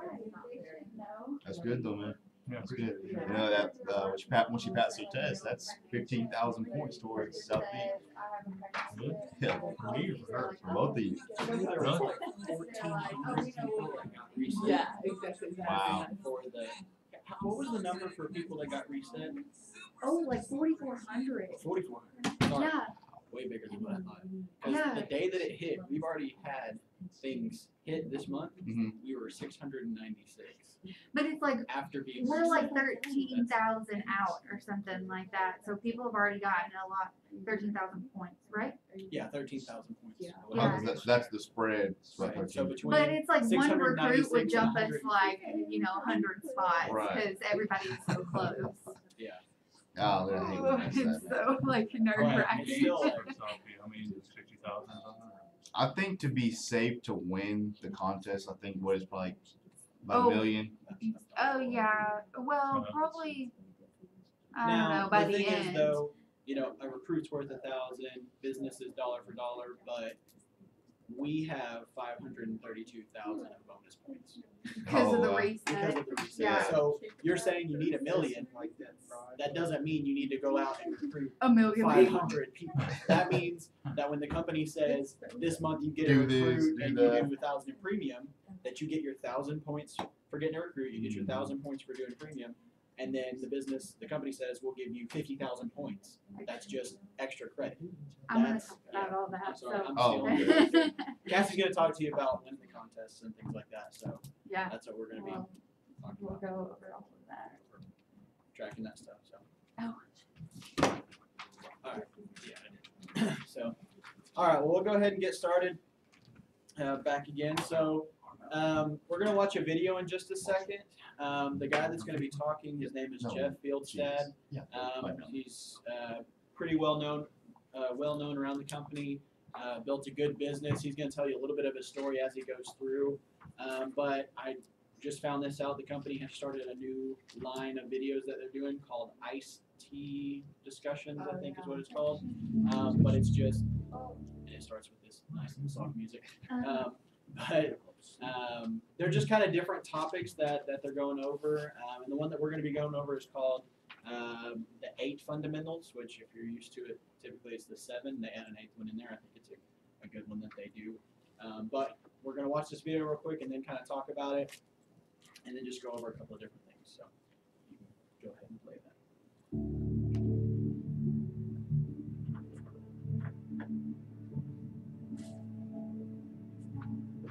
Texas, it's sweet.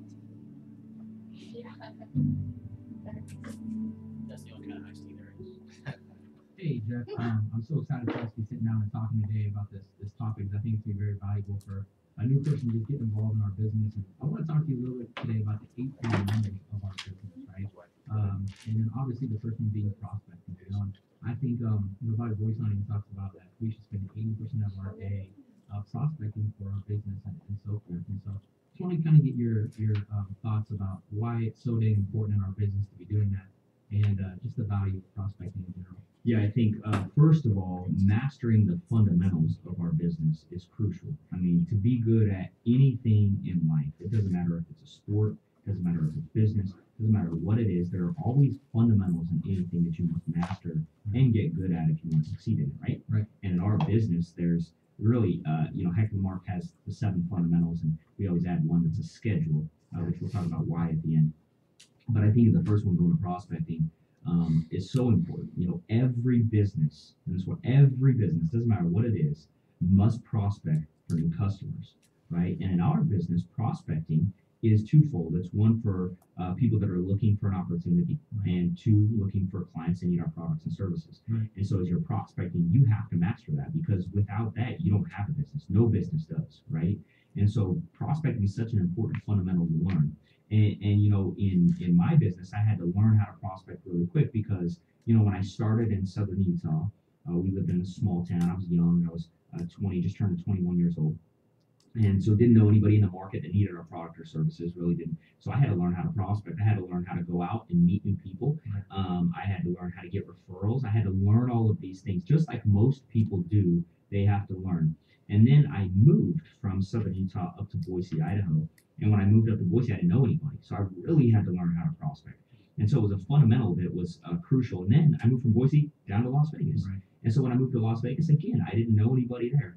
And so my success was going to be determined based on my ability to go meet somebody who was looking, whether for an opportunity or for our product and services. Right. And for me, it's a very simple thing to do, but it was uncomfortable. Right. And so I had to get over that uncomfortableness, learn the skills, and master that skill. And so for a brand new person, that skill is simply picking up the phone usually Right. and calling one of their friends or family and just saying, hey, I've got someone I want to introduce you to, Yeah. and I want to come show you. I just got started with the company. I'm really excited about. I want to come show you what I'm doing. And so, everybody is going to have maybe some words that they're going to teach you to say. And I think it's important for a brand new person that they really learn those things to say. Yeah. And if they do that, then they'll learn other ways to prospect, whether it's getting referrals or out and about meeting someone that they maybe didn't know before, or whatever it may be. But learning that skill is so important. Yeah, absolutely. And obviously, I mean, when we talk about prospecting as well, I know there's different kinds of prospecting, right? There's cold market prospecting and warm market prospecting. Right. I know one of the things that always irritates you is, and obviously, when people hear your story, you moved from a few different cities Right. and built businesses in different cities. And a lot of people ask you a lot of times, well, how did you build a business in a cold market, Right. And I know it's something that I didn't. yeah, you didn't, right? Yeah, So talk nobody about that. builds a business in a cold market. Right. There is no such thing as building a Primerica business in a cold market. We are a warm market company. That's right. And so even though I moved somewhere I didn't know people and I had to go meet people I didn't know, I built my business in other people's warm markets, right? So I met somebody, made a friend with them, and got them to take me to go see their friends and family to help them build a business. And so always remember that. I think it's such an important topic you brought up, that our business is built in a warm market. And for a brand new person, that's awesome, because the people you want to help first are the people you love and care about. I mean, think about it. What we do for people is life changing, whether it's helping them get out of debt, save money for retirement, set up education funds for the children, properly protecting their family, doing a good job for them in the financial industry. The people you love the most, the people you care about the most, are the people that you want to see retire, not have to work till they die, see their children go to college. Yeah. All of these things that are important, right? And so, as somebody's getting into business, I think prospecting is such an important thing in a warm market, which is crucial. And I think that brings me to the next point, which is once, the second fundamental is setting appointments, right? So once you've prospected and you've had this name and number of this person, because that's all prospecting is, whether it's a warm market, cold market, whatever it is, all prospecting is a name and number of a person that you can call and set an appointment with, right? And so the second fundamental is setting appointments. And I think people need to master setting appointments. Yeah. I mean, you have to get so good and so confident at setting appointments. But the only way you become confident is to become confident. And that's knowing what to say, when to say it, and how to say it. Yeah. Right? And the way you do that is you learn, whether it's a script or listening to audios or whatever it may be, you learn what to say, when to say it, how to say it, to set an appointment. And in our business, having a number and not calling it, you choose to lose, right? Yeah. Somebody who succeeds is a person you have to set appointments. I mean, if you don't set appointments, you don't have anybody to go see. So you have to set an appointment in the business. And so sometimes it's uncomfortable for people. They pick up the phone and it's uncomfortable. Maybe they never did that. Yeah. And for me, I was always more confident on the phone because I was younger. And so I knew, when I came into the business, I was 20, just turning 21. Right.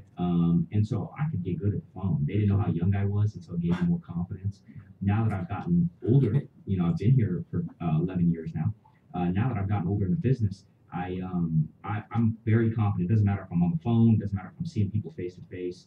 I've learned these fundamentals. I've learned these skills, and so I'm very confident because I'm confident I know what I'm doing. And so, setting appointments is crucial. And I think you learned how to set appointments early on, right? Yeah. And you did a really good job at that. Yeah, and obviously it was a little uncomfortable in the beginning, just like anything else. Yeah. I think that's a new thing, or a good thing that a new person needs to remember is that when you start this business, it's a little uncomfortable at first because it might not be the normal to you, Right. But I think it's also important to understand if you want to become successful, you got to step outside of your comfort zone. Yep. You know what I mean? And setting those appointments for me in the beginning, it was uncomfortable, but I was willing to push through it because I wanted to win for my family. And so I learned those scripts and I started getting good at the scripts. Back then we didn't have the playbook, right? And so a lot of the times it was just me calling you up saying, hey, here's what happened, what could I have done differently? Right. And then eventually, after a couple hundred phone calls, I started getting good at it. Right. And I think the mistake a lot of new people make is sometimes they want to get really good at something by doing the bare minimum, right? Like making 2 or 3 Or I calls. would say practicing it the wrong way. Yeah. You can go to the driving range and hit golf balls, but if you hit 1,000 balls the wrong way, you just got really good at doing it wrong, right? And sometimes you can master the fundamental and really do it the right way. So Jeff, after you get good at setting those appointments, right, and you start really kind of mastering that part of our business, obviously you're gonna start getting across the kitchen table, Right. and you're gonna start sitting down with some people, Yeah. right? And so I guess the next, fundamental of our business is the presentation, Right. And so talk to us a little bit on how you get good at the presentation Yeah. and why it's so important that you have it mastered when you get there. Yeah, I think it's very important, the presentation. And the way we do it is, we have the presentation recorded, right? So somebody can watch the presentation and listen to it over and over and over and over. We also have it typed out word for word. And I think if somebody wants to master the presentation, they need to not only see it happen in their field training with a field trainer doing it, but they also need to practice it over and over and over and over, literally hundreds of times until it becomes reflexive, right? Till it's second nature. And the reason that's so important is when you get across the kitchen table, you want to be thinking not about what you're going to say next, but you want to be able to pay attention to the person you're sitting across, their body language, how they're reacting to what you're saying, the answers to their questions, all that kind of stuff. So if you really master the presentation, it allows you to focus on not what you're going to say next, but it allows you to actually be in the situation and feel comfortable and confident while you're there. So I think mastering the presentation is crucial for a lot of reasons. And then how you master it is pretty simple. I mean, honestly, right? All you gotta do is watch a video, 100 times. I mean, take some discipline. You gotta do it over and over. Yep. It's not a hard thing to do. And I think mastering it word for word for word is so crucial, because there are people who have succeeded long before you that if they said a certain thing, you got a certain response, right? Yep. And so the presentation has been designed for a brand new person to get a certain response. So you don't want to do it your way. You want to do it the way that has been laid out before you. Just do it, just master it, just learn it, and you'll have success as long as you get in front of people and do that presentation. Yeah, and I think sometimes people they don't understand why we're so strict on doing it word for word, right? And I just think there's so much psychology behind the way that we do the presentation. Like what you said, get the answers and responses that you want to get. Right. And some people, they try to do it their own way, and they don't get the results that the people that do Right. it. It's because there's so much psychology behind it, and then also wanting to make sure that you duplicate yourself into somebody else, right? Right. Again, I think the reason why that's so important is because when you're across the kitchen table, you're doing the presentation, right? Certain clients are going to have objections, right? Which I think is a fourth fundamental. And so what happens when you're across the kitchen table and you're doing a presentation, there's going to be certain places or certain objections that you're going to get. And when you get these objections, the client, they may say different things like, I want to think about it, or, I already have a financial planner, or I have other things I need to take care of, like I need to get health insurance first, or whatever the objections may be, or I don't think I can do this, or I'm not a salesperson. But you need to learn how to overcome those objections. And if you do the presentation the way that it's taught, the objections that you're going to get are probably going to be pretty consistent, right? It's not like you're going to get some random objection you've never heard before. And so what happens, it allows you to really master overcoming objections.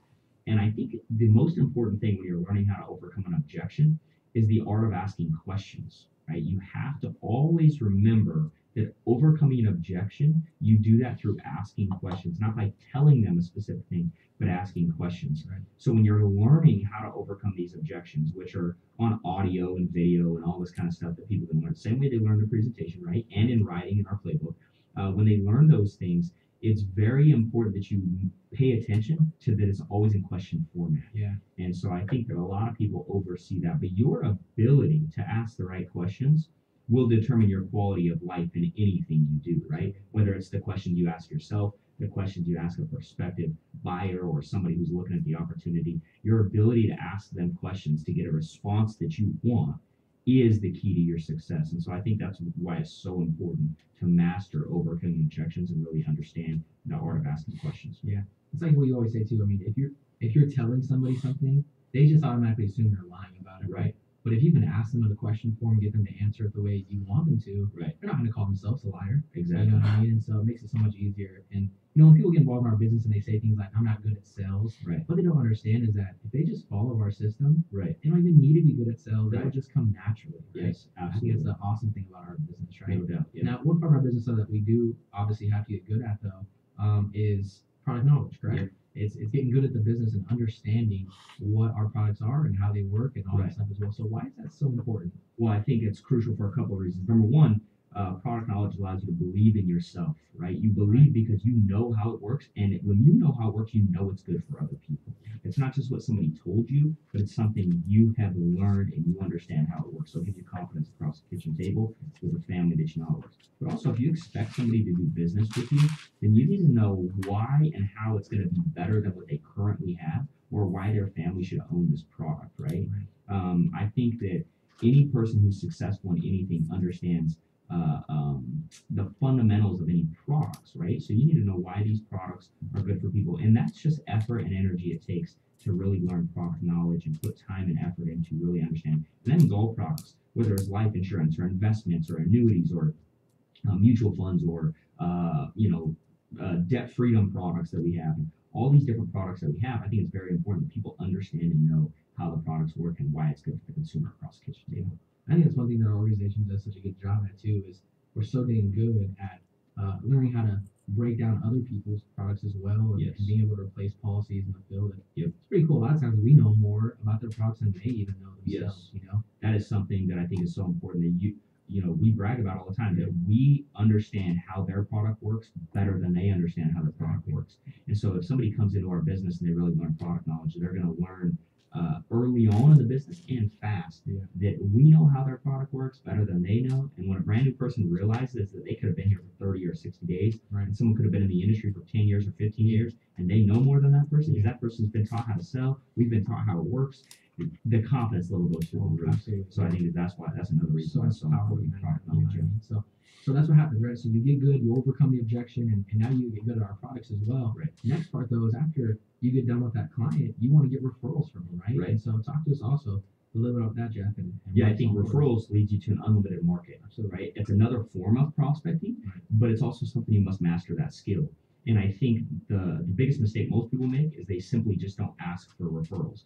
And so in our presentation, in the things that we're taught to do, we teach to ask for referrals and how to get referrals, but you got to ask. And you've got to really understand and you've got to learn that fundamental of how to get a referral. And not just referral at the kitchen table, but maybe you prospected somebody and they said they weren't interested and you get a referral from them, right? Yeah. And so I think mastering referrals is such an important thing that it keeps you, it gives you an unlimited market. It keeps you always open for business. It allows you to continually have people to go see. Gotcha. Okay. Awesome, man. And then lastly, let's just talk about schedule real quick as we wrap up as well. Why it's so important to know that somebody has a good schedule. Yeah. Anything on that? I think, you know, real quick, I want to talk about before is fast start. Okay. Yeah. And you know, getting off to a fast start is so crucial. I think that when you're doing all this, you get referrals, you've got to get somebody off to a fast start. And all that really is your ability to take someone from saying yes in the business to being able to get them across the kitchen table and see results as soon as possible. Right. And so you really need to learn that. And the best way to learn it is to do it yourself. Right. And so you come into the business, you get off to a fast start, and you can go teach someone to do that. And so the last point, like a schedule, which you talked about. Yeah. Most people come into our business and they've never had a job, or I mean, they've always had a job, right? I never had a job. So when I came into the business, I always dictated my own schedule. I determined what my schedule was. But most people come here, their boss will know what time to show up, when to leave, and all that kind of stuff. And so the benefit of teaching people how a schedule works is that they understand how to be disciplined on a daily basis and get the results they want. Rather than going from a job where the boss says, show up here, I'm going to pay you this and leave at this time, they can come here into our business and know what, okay, if I show up here, if I do this activity, I'm going to get this result, right? Yeah. And so teaching people how to design a schedule, they came from corporate America and had a boss, and coming into something where they can design their own schedule or they can design their business around their life, I think is powerful. It empowers people to really take advantage of an incredible opportunity that allows them to build a business and design the life of their dreams. And that's why it's so important to teach people the fundamental of designing a schedule. Yeah, that's awesome. Well, yeah, those are the 8 fundamentals of our business, right? And I'm very confident if someone can master those 8 things, they'll become a professional in our business in no time and really start getting results and making money and building a business. Right? Absolutely. So, thank you, Jeff, for sitting down with us, man, going over that with us. Thank you, I It's appreciate it. super important. Thanks, man.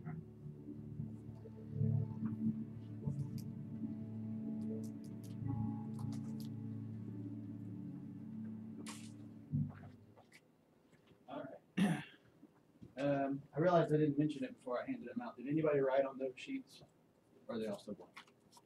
All still blank? Okay. Yeah. Good. We're about to write on it. So if you got something we need new one. Let's just start off with seeing if we can name all the 8 that they came up with, because they kind of bounced around a little bit. So what were the 8 fundamentals that they were talking about? Prospecting. Prospecting. Presentation, Presentation. referrals, setting appointments, Referrals. Overcoming setting objections. appointments, Overcoming objections. Fast start. Fast start. Schedule. Schedule. That was all. So, all right. Was there any of those that stuck out to, or anything that stuck out just in general from that video? The schedule part really stuck out to me. Yeah.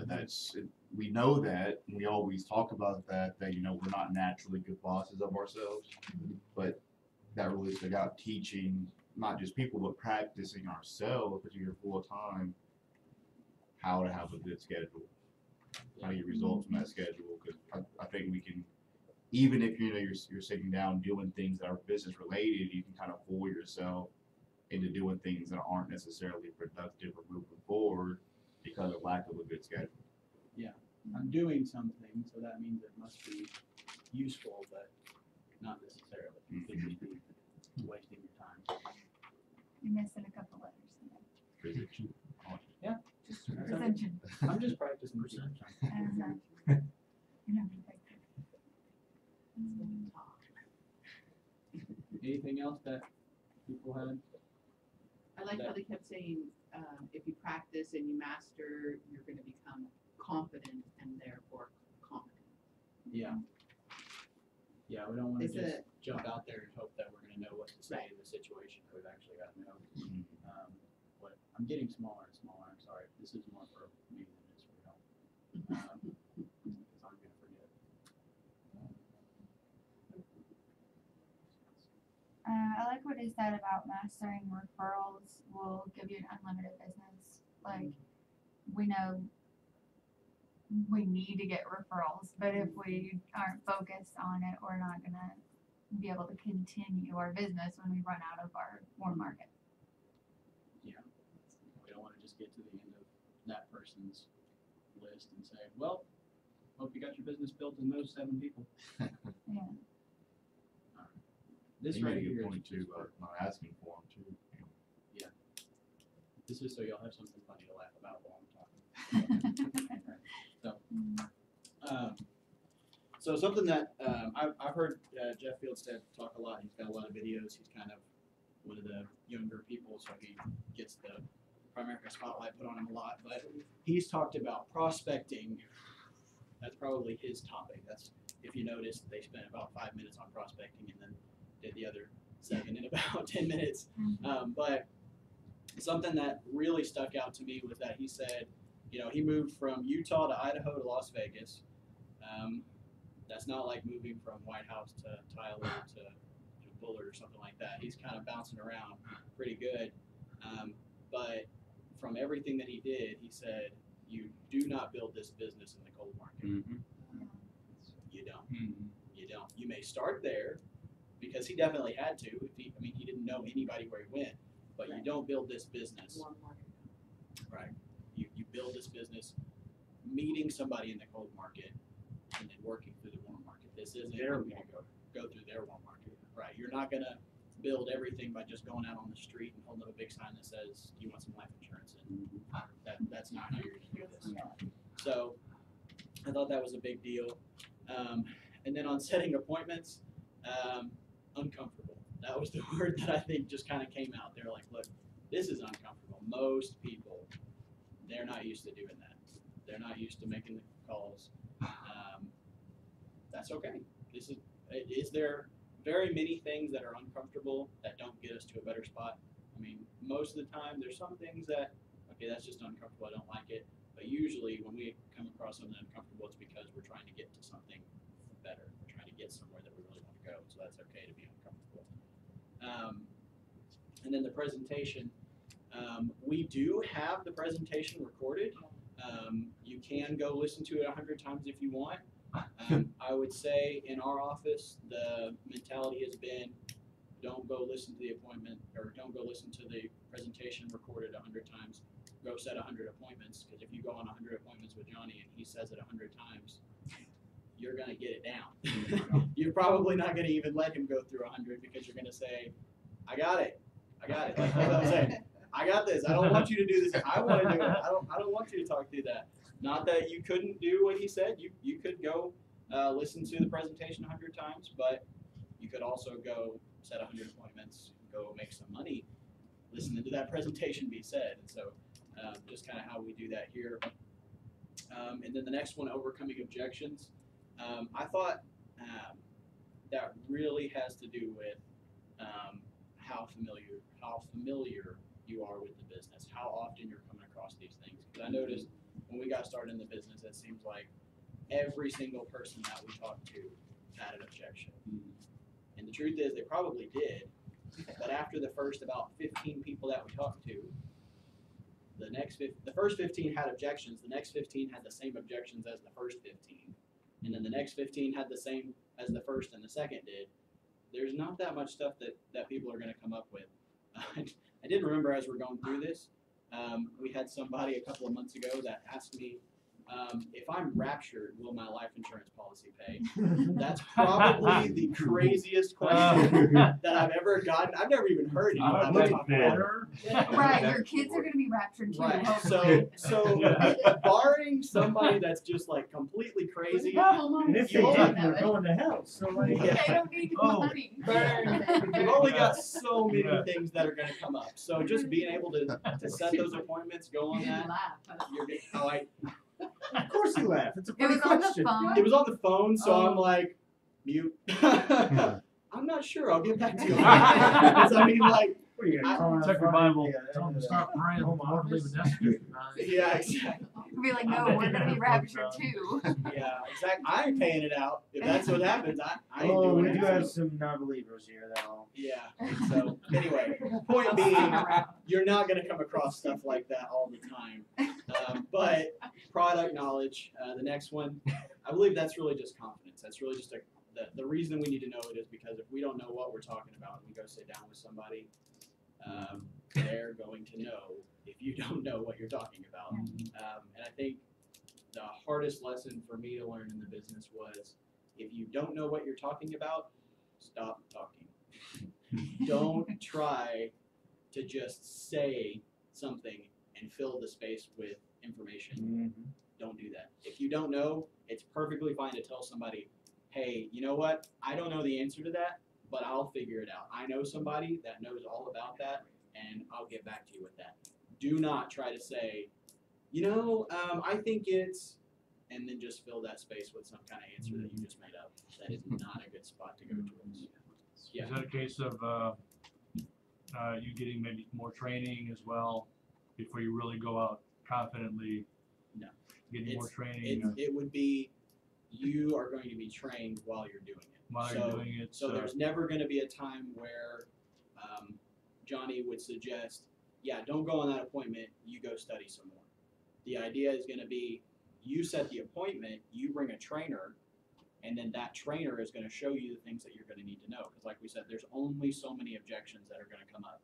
I mean, at some point, like that crazy one, that person, they weren't going to do business with us no matter what the answer was. So if somebody's going to do business, there's only so many objections that you're going to come up across. There's only so many things that are product knowledge that you're going to need to know. No, you don't know them when you start in the business, but your trainer, if they are a trainer in the office, and Johnny had said this person can take you, they're at a spot where they can answer the questions that need to be answered. You can listen to them, you can ask them questions, and you can go from there. But there's never going to be a point at which we say, yeah, just study and don't go out and do something. So the next one was referrals, unlimited market. I don't really think there's a better description of referrals. You're gonna have people to talk to. Referrals is how you're gonna create an unlimited market. So, was there any questions on referrals? I mean, we've talked about them before. We've had different times, but was there anything that stuck out that he said on referrals? He kind of went through it pretty quick. Fast start. I think we've had some good training on that today. So the only thing that really stuck out to me was that he said, we're getting somebody from saying yes to getting results. That's a fast start. How fast do they say, yes, I want to be in the business too. Now I've got something happening. So that's what we're focusing on with fast start. And then schedule a job mentality versus a boss mentality. Most people, we're in a job mentality. I wake up at this time because my boss says I have to be at work at this time and I leave at this time. And it's hard to get out of that. So, so everybody's got their, yeah, what's up? I'm sorry, may I ask a quick question about referrals again, please? Once they give you maybe 2-3 names of a person that they know, you tell the person that gave you the names and say, you tell them, hey, call and give them a heads up, I'm going to be contacting them, or you just contact the referrals and say, hey, this person gave me your name. Is there a better approach to that? I mean, best case scenario is we are sitting down with them, they give us the numbers, they call the person while we're there, they say, hey, this is Sam, he's shown me some really great information, I can't explain it to you, but he's right here, let me let you talk to him, and they put us on the phone and we talk to him there. 99 times out of 100, that's not going to happen because we don't have the time. The situation isn't going to allow that. The main key is that we do a great job for that person, because when we call that referral, probably within 5 minutes of them getting off the phone with us, they're going to call the person that referred them. And they're going to say, okay, who was that called me? So if we focus all of our time on doing an amazing job for that family and saying, who do you know that 30 years from now, you're retired, you're properly protected, you're well off, who do you know that if you got there and you didn't tell them how you got there, they're going to be mad at you? That they're going to say, hey, I'm in a bad spot. You could have told me 30 years ago how you started this direction, but you weren't willing to tell me. That's who we're looking for. It's their friends and family that they say, I care about these people. I want them to be in a good spot. I don't know that there's a requirement for how you talk to a referral or how you get that, but I mean, some of our referrals have just been somebody we did business with. I mean, we got a referral last week that somebody called us up and said, hey, you sat down with me, worked on my securities when I was in a bad situation. Life insurance money had come. The insurance company had put them into a security that was a long-term investment, and made them pull the money out really fast and pay a bunch of fees. And we said, look, this is what they've done. Long story short, we helped them out in a big way. So when they talk to somebody that see that they're in a bad place financially, they said, hey, you need to call this person because I didn't understand what was going on. You helped me understand it. Talk to them. And that was it. So a lot of your referrals are going to be people that are in a good relationship with the person you're doing business with. They're probably not going to refer you to somebody that they don't know very well. I guess they could, but not if you do a good job for them. They're going to want to send you to people that they know well. So, all right, any other questions before we look at the paper? It's blank right now. Okay, so if everybody could write 1 to 8 on the paper on the side. You can write your name on it if you want, you don't have to. But what we're going to do, and I just wanted to do this for our office just to kind of get an idea of where everybody feels like we're at. I know that everybody in the room's kind of at a different place, which is really cool. We have some people that are new, we have some people that have been around for a while. But what I want you to do, write down these right here, and if you don't know what it is at all, then that's going to be number 1. Number 1 is going to be what you feel the least comfortable with on this list. Number 8 is going to be what you feel the most comfortable with. So what we're doing is figuring out, what do we need to focus on in the office? Who feels like, hey, I understand referrals, I know how to get that done. Okay, that needs to go lower down on the list. But on the top of the list is the things that you say, hey, I need some help with this. I don't understand how to overcome an objection if somebody says yes. I still don't even know if they're ready. Okay, if that's how you feel, that needs to go number 1. So this is what we're going to kind of do, is write this down. You can take a couple of minutes if you need to. Just say, all right, what do I feel like we need to work on, or even personally I need to work on the most and need some help with, versus what do I feel the most confident with on this list. And if you don't know what it is at all, that's okay. We're going through this, and just write that at the top of the list.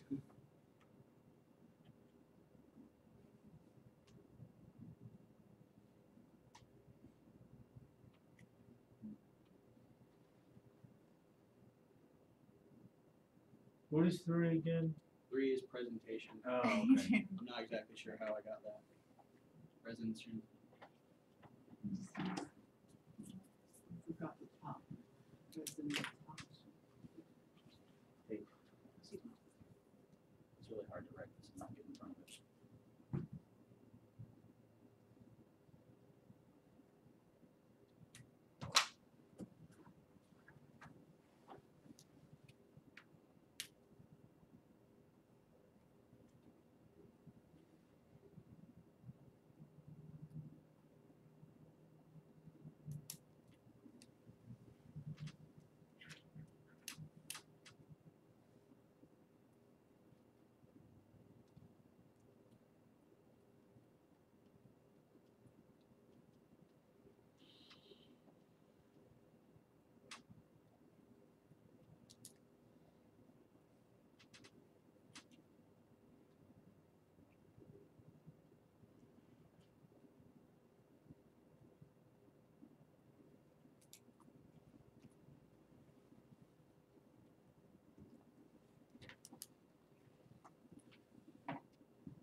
when y'all are done, y'all can like pass them this way to the table.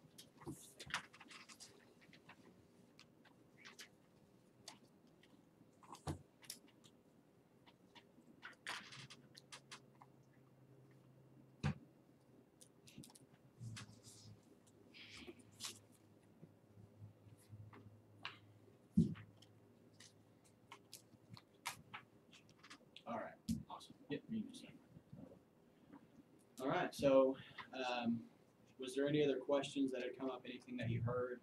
Maybe this section, maybe just today that you thought, okay, what does that mean? Or I'm not sure what that was talking about, or anything else like that. If you need a minute to think about it, you can do that. We're not like rushed right now, but were any thoughts that you said maybe that's something I've heard before, but hadn't heard it that way, or hadn't thought about it that way? It's all right if there's not anything. On the product knowledge, I know you said that we don't, we're not saying, hey, we need to go to school and learn everything about it before we go do anything. But as we go along, POL has all of that in there that we can, if there's something in our mind, like, okay, I saw something today at an appointment, what do I do with that? POL's got it. It's, it may take a little bit to find it. Somebody can point you to exactly where to go, but it's in there. So, I mean, if it's one of our products, now if it's their product, then you may have to Google it. It still may be in POL. There's a lot of Because stuff. just recently I found out about something I've never heard of before called infinite banking. And I had never heard of it. And, so we don't have Not that. very popular anymore. We don't have that in POL, but I did look it up because I was curious. I mean, I knew enough from the look on Johnny's face that it was not a good thing. That would be the correct answer. This is not good. I don't know what it is, but the name doesn't sound good. It sounds like a scheme. It sounds like. But so most everything we need to know is going to be on POL. Yeah. But I understand your thought. Don't spend all your life knowing the knowledge of a product that but don't use it. So. Well, and the truth is, most of what we learned as far as product knowledge, we learned through POL, but we learned it through POL as it came up. Because you've been in the field, Right. This question came up. Exactly. I mean, we sit down with a client. I mean, from the very basics. I mean, the first appointment that I remember going on, I did not know. I worked so hard. I could not remember the difference between IBA and FNA. That was on my first appointment. I still didn't know what the difference was. We're gonna do an IBA with them? No, we're doing FNA. Okay. An IBA? No, an FNA. Okay. All right, great. So product knowledge is not the requirement for going and doing business. It's not. But it should be a result. It should be a result. Exactly. And so we sat down, we did something with this family, we got their information, we come back here. As your trainer is teaching you how to input FNAs, how to do things like that, that's where that product knowledge is going to come in. They're going to transfer that information to you, and then things are going to change all the time. And there's when we got started in the business, when you put in the FNA, you put it into an application called Call Atlanta. And I learned how to use Call Atlanta, and I loved it, and it was great. And about a month later, they got rid of it. And so then they started using the FNA on the computer. And the thing is, things are going to change. What that means is we don't need to spend every single minute focusing on exactly every single detail of that. But we still need to be able to do a great job for our clients. But that's going to come up as we talk to people. The more people we talk to, the more situations we're going to bump into. And there's going to be those little fringe people that do something that we're not familiar with. And when we get to that situation, we talk about it. I mean, you've got plenty of times I've sat down and said, Paul, there's a blank account. I don't even know what the name of this account is. Have you ever come across one of these before? Yes or no. Sometimes he has, sometimes he hasn't. Or I go to Johnny, same thing. I've never heard of that. That's actually something else that they just changed the name, like infinite banking. Maybe they changed it to, I don't know, whatever the answer is. But you're going to learn that just by being productive and coming across it. So, all right. Is there anything else?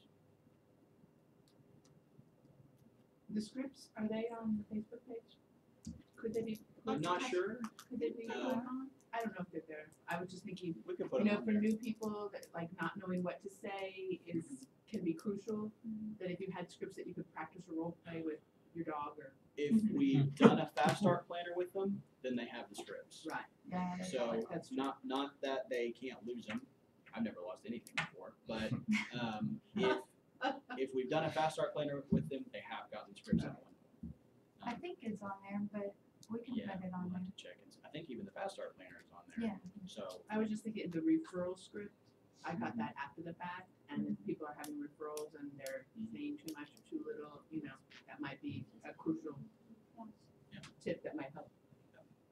all right, so Cassie's gonna come up here and she's gonna talk to you about announcements, and I'm gonna tell you everything she's gonna say. No. She said that I did that earlier, but I'm sorry. So Cassie's gonna come up and talk to us a little bit about contests and announcements. So if you would welcome Okay. So Sam said earlier, and I think we all agreed, we'd rather be in Hawaii right now than here, right?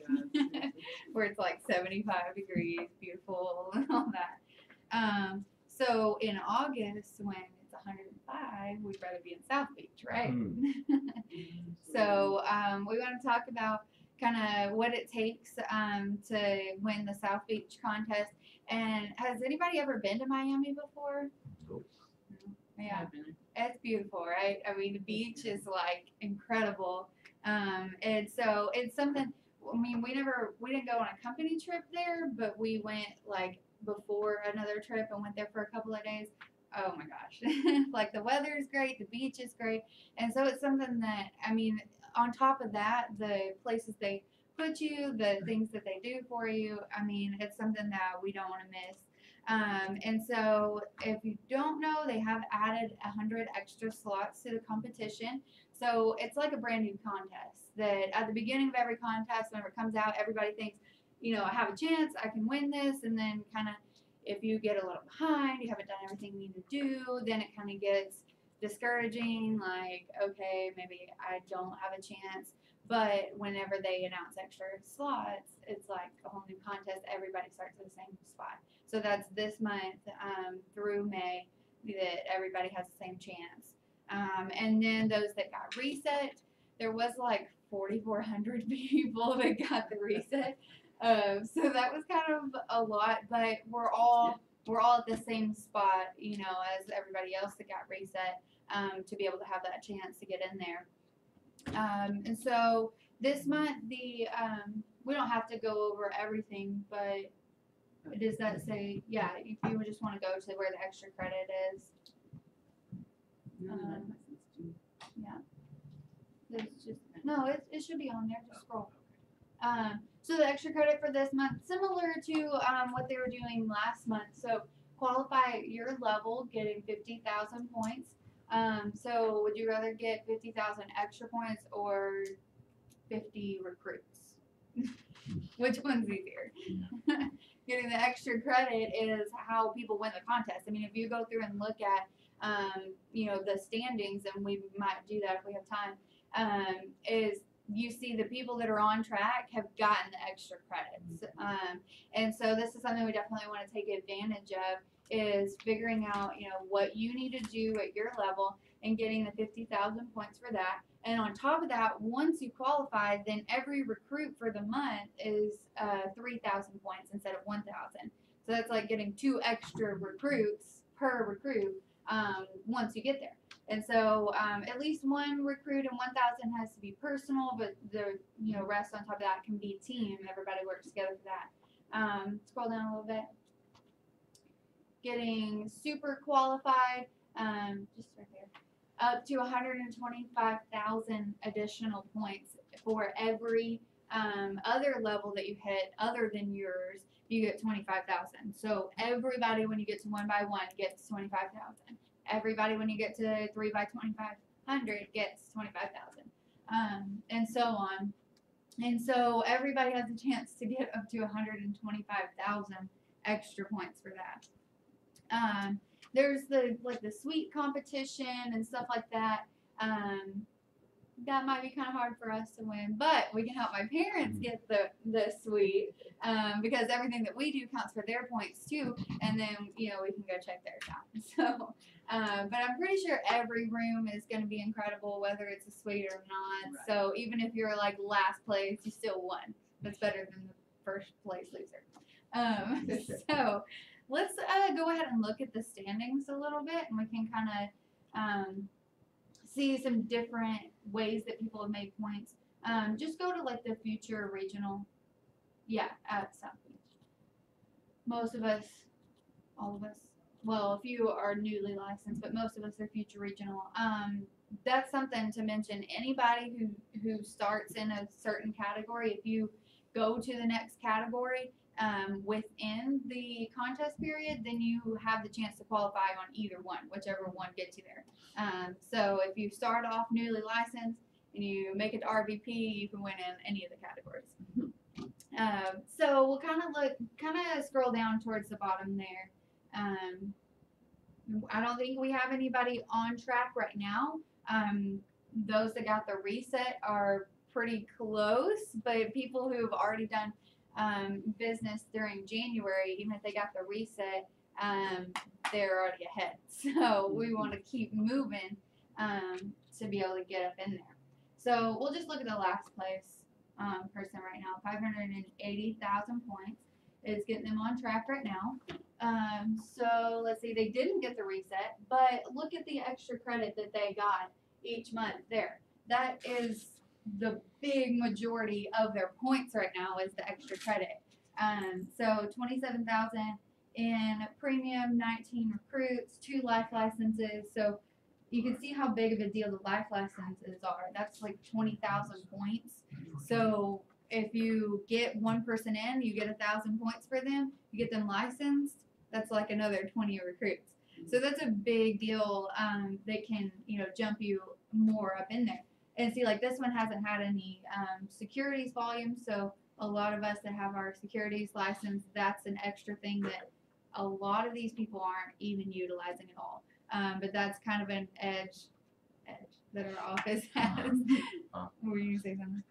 Yeah, I mean every securities account is the same as a recruit on here. Right. Yeah. So 1,000 points for a securities account that if you open it up with $25 a month, that's like getting a recruit, which I think that's easier than getting a recruit because you can go and set up 4 or 5 accounts with the same family if they need it, and that gets you points for that.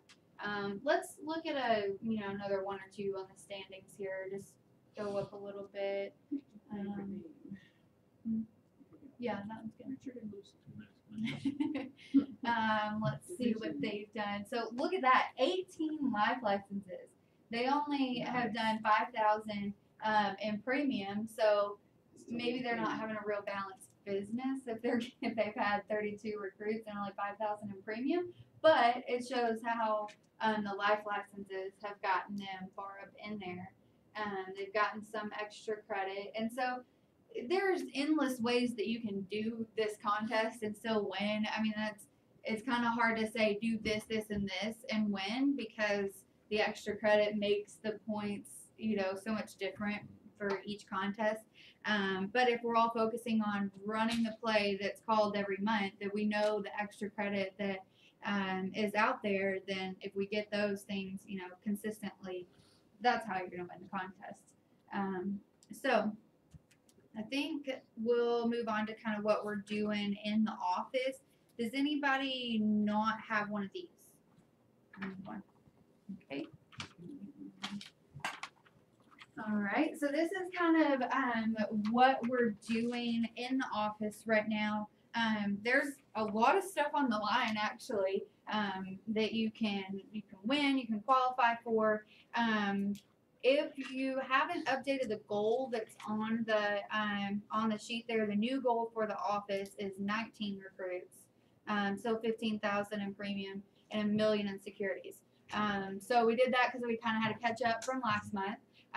But we all want to do our part. That if the office is shooting for 19 recruits, that's not going to happen without everybody coming up with their own goal and doing the things that it takes to reach that and help the office. So, so what is your part? maybe that's the one recruit by 1,000 in promotion points. Then we're gonna get to go to Red Lobster. I think they're doing like the endless lobster thing right now. We'll make them spend a lot of money on us. So I mean that's not a lot when you think about it. I mean it's hard to it's not hard. It's easy, but it's something to focus on being consistent. The one recruit by 1,000 in promotion points is extremely doable for everybody, right? I mean, does anybody think that that's impossible? No. So, so let's all, shoot for that for sure. Maybe Red Lobster isn't your favorite place. Maybe going out to eat isn't a big deal for you, but being a part of the team that wins that runs the play that's called, that gets to go and have a good time together, I mean, that's worth it. And so wouldn't it be cool if we all won Climbers Club this month before our parents come back, or this week even? So let's just step up and show that we're taking ownership while my parents are away, while we don't have an RVP in the office. A lot of people would say, I'll just kind of wait till he gets back. We'll see what happens. Not be real focused, but let's take ownership in our own business, because we all run our own business. And then whenever they come back, they see a lot of stuff on the scoreboard. So then the next thing that's on the line is getting a hotel room paid for March Madness. That is going to be, what's the date on that? The 16th and 17th. So that's a Friday and Saturday. And so anybody that's going for both of those days, we're probably going to spend the night. I mean, you could drive back and drive back the next morning. But if you get one personal IBA and 3,000 in team promotion points this month, you can qualify to get your hotel room paid for. And I think he said it's going to be a pretty decent hotel room, not just like Motel 6 or something. So you definitely want to do that. Even if that's, you go and cram your whole team into one room that you won. I mean, that'd be pretty cool. It's to tell your team, okay, you had a part in getting us to 3,000, so you can share in the room. Or however you want to do it. You might want to say, fend for yourself. Yeah. But that's something we can all definitely do. And for 3,000 in promotion points, that includes premium and anything else that you do in the business. And so that would probably be about three life apps, because everything else that you do on it, could add a little extra. So if you do auto and home, if you do prepaid legal, any investments, and training counts. So if you're not licensed, that counts for promotion points. So if we're trying to do about 3 apps to get that, we all know the numbers that works out to, right? 8531. We'll go ahead and write that up if you need to have a reminder. So 8 is what? Going on 8 initial appointments. 5 is FNAs and carrybacks. 3 is 3 will do business. 3 will do business, and then one recruit.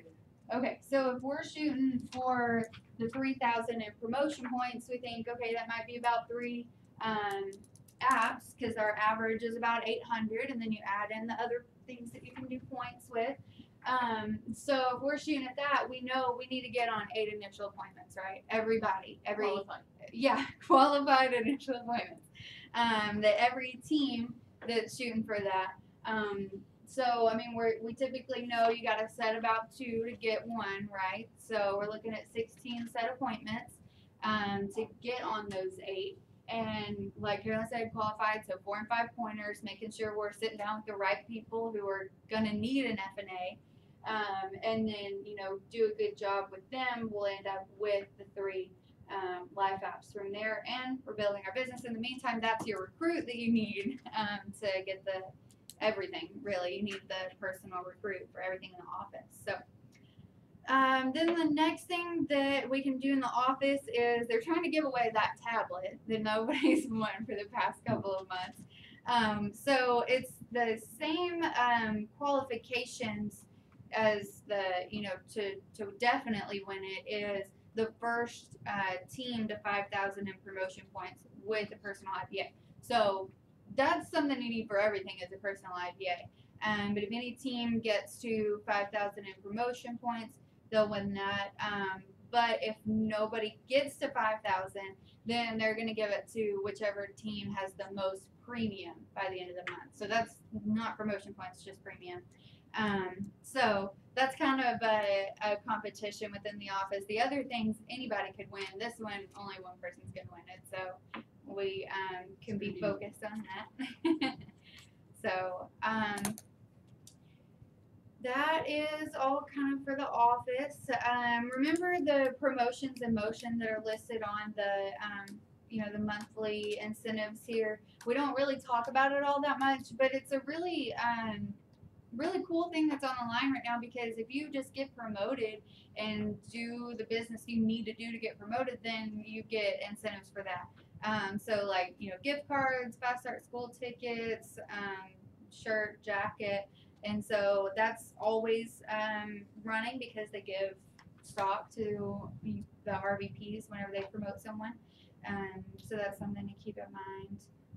Do we have any questions about any of that?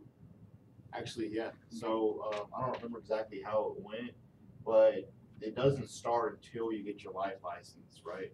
And right. So Yeah. even if you get promoted within that time frame, it doesn't start until you get your life license. Then you can qualify for the senior rep.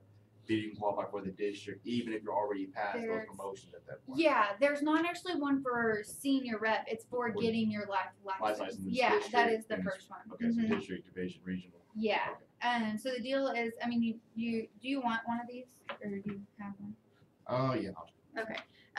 So the first one is the life license, and there's a little picture of it back there, so you can, refer back to that at any time. The first one is getting your life license and 1,000 of personal premium, either in the month that you qualify or 3 months after. So you have a little extra time to do it if you don't get it at first. But then if you do that, you get a $50 Visa card. Or they've just been kind of giving out $50 bills. But so yeah, so you get paid because you have your life license and you did business, and you get an extra $50. And then each one goes up from there, and each of the premium qualifications are just what it takes to get promoted. So if you're getting promoted by company guidelines, then you've qualified for this automatically. So that's, just an extra something that we can fight for. And you get recognized. I mean, everybody likes to get recognized, right? I mean, even if it's small, you get to, they call your name in front of even just this size group, sometimes in front of like the big groups whenever we go have the builder schools, and then extra money, extra incentives, that kind of thing. Okay, so if you saw the notification this morning, they're going to be doing a broadcast this afternoon at 2:30 our time from Hawaii. They've done a couple of broadcasts from there already, so PFN on Monday, and then the one was like Thursday afternoon or something. I didn't watch that, but I saw it was good. Okay. I saw that they came out with a new op night presentation and a new recruiting video. So that's definitely something, I guess when our parents come back, we'll put that into place. And so that if you are available at 2:30, you can pull it up. Anybody that's got POL, you can pull it up on your phone, on the computer. If anybody wants to get together up here, you can. We're going to be going to Marshall this afternoon, but that'll definitely be something good to tune into. They're probably going to announce something else. They said like every show is going to have an announcement, so it could be extra like contest credit, or we never really know. So it might be good to tune into that. And then just kind of talking about March Madness. Who has a ticket for March Madness already? In my mailbox. No. Okay. So the first step is to commit to going, and then be able to get a ticket. They are probably, I think, $15 if you buy them in the office. I think they're up to $20 or more if you buy them online. So check with everybody around the office to see if there's extra tickets. But that's going to be kind of like a builder school, but much bigger. That it's going to be a lot of people from around Texas, and then whoever else is gonna come. Yeah, lots of good speakers. We're gonna have the CEO, Glenn Williams, and President Peter Schneider. So, I mean, they're always so like encouraging and exciting that they can come tell us what's going on in the company, and just encourage us. And then the field leaders that are going to be speaking, Cheryl Bartlett. If you've never heard her speak, she's just so happy all the time. She's so encouraging, but she gets stuff done too. I mean, she makes over $1 million a year, and if you just were talking to her, you wouldn't think she could be like real tough and get stuff done, but she is. So she's a really good, like, well-rounded leader. Bill Arender, you know, he was one of the original 85 that started the company, so he's got so much good, you know, experience and perspective on things. He's all about making money, and so he'll probably talk about that. Bill Stewart, he's like, he was a pastor, a youth pastor, or something like that. So he's just such a good person to listen to. And he's real, I like him because he's real specific on the things that he tells you how to do. Like, really breaks it down to the very smallest thing that you need to do. So if that's the thing that you like, you'll definitely like him. Collis Temple, coming from Louisiana. We talk about him, well, we used to have him on a slide for Tuesday nights, but he is just, he's a lot of fun to listen to. He's, and he was an athlete, so he knows the value of hard work and, you know, the team mentality. And Bill Whittle as well, they're in the same, I mean, Collis is in Bill's hierarchy, so they have the same kind of mindset, going about things real straightforward sometimes.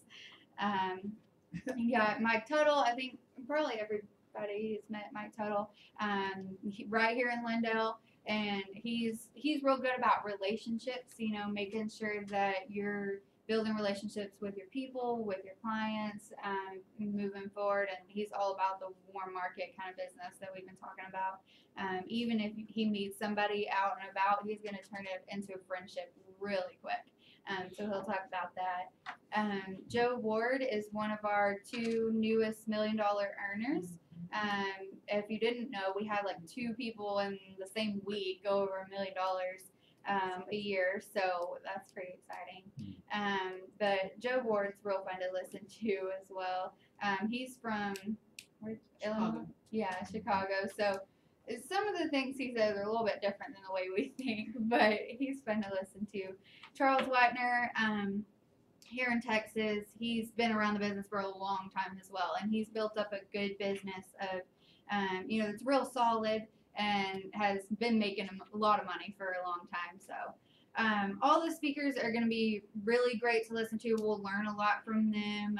There's even more than that. So Friday and Saturday, it's going to be start at 1 on Friday, go to 4 on Saturday. So, you know, the whole time. And I mean, for people that have work on Friday, it's worth asking off work. I mean, with all these people, all the things we're going to learn, all the environment that we get to be around. So use that for yourself and anybody that you're talking to. That where else are you going to go see, let's see, 1, 2, 3, 4, 5, 6, 7, at least 7 people who make $1 million a year, plus a lot extra for $15. I mean, where else are you going to do that? It's going to be in Allen. You say, where is it? Yes. Yeah, in Allen, at the Allen Event Center there. So we'll get together, like, you know, who all's going to go. We'll carpool. We'll, you know, figure out hotel rooms and all that kind of stuff. March the 16th and 17th. Yeah. So that's something definitely commit to going and commit to how many of your teammates or guests you're going to have there, and, you know, get the tickets for that. So any questions about anything? Any comments? Any Are there announcements? still tickets for sale here in the office? Yes, we still have some tickets. I know my parents have a few. We have some that are not spoken for. So check with everybody first. But they're still for sale online. You know, we sell all of ours in the office. So. Okay, good to know. Yeah. Anything else?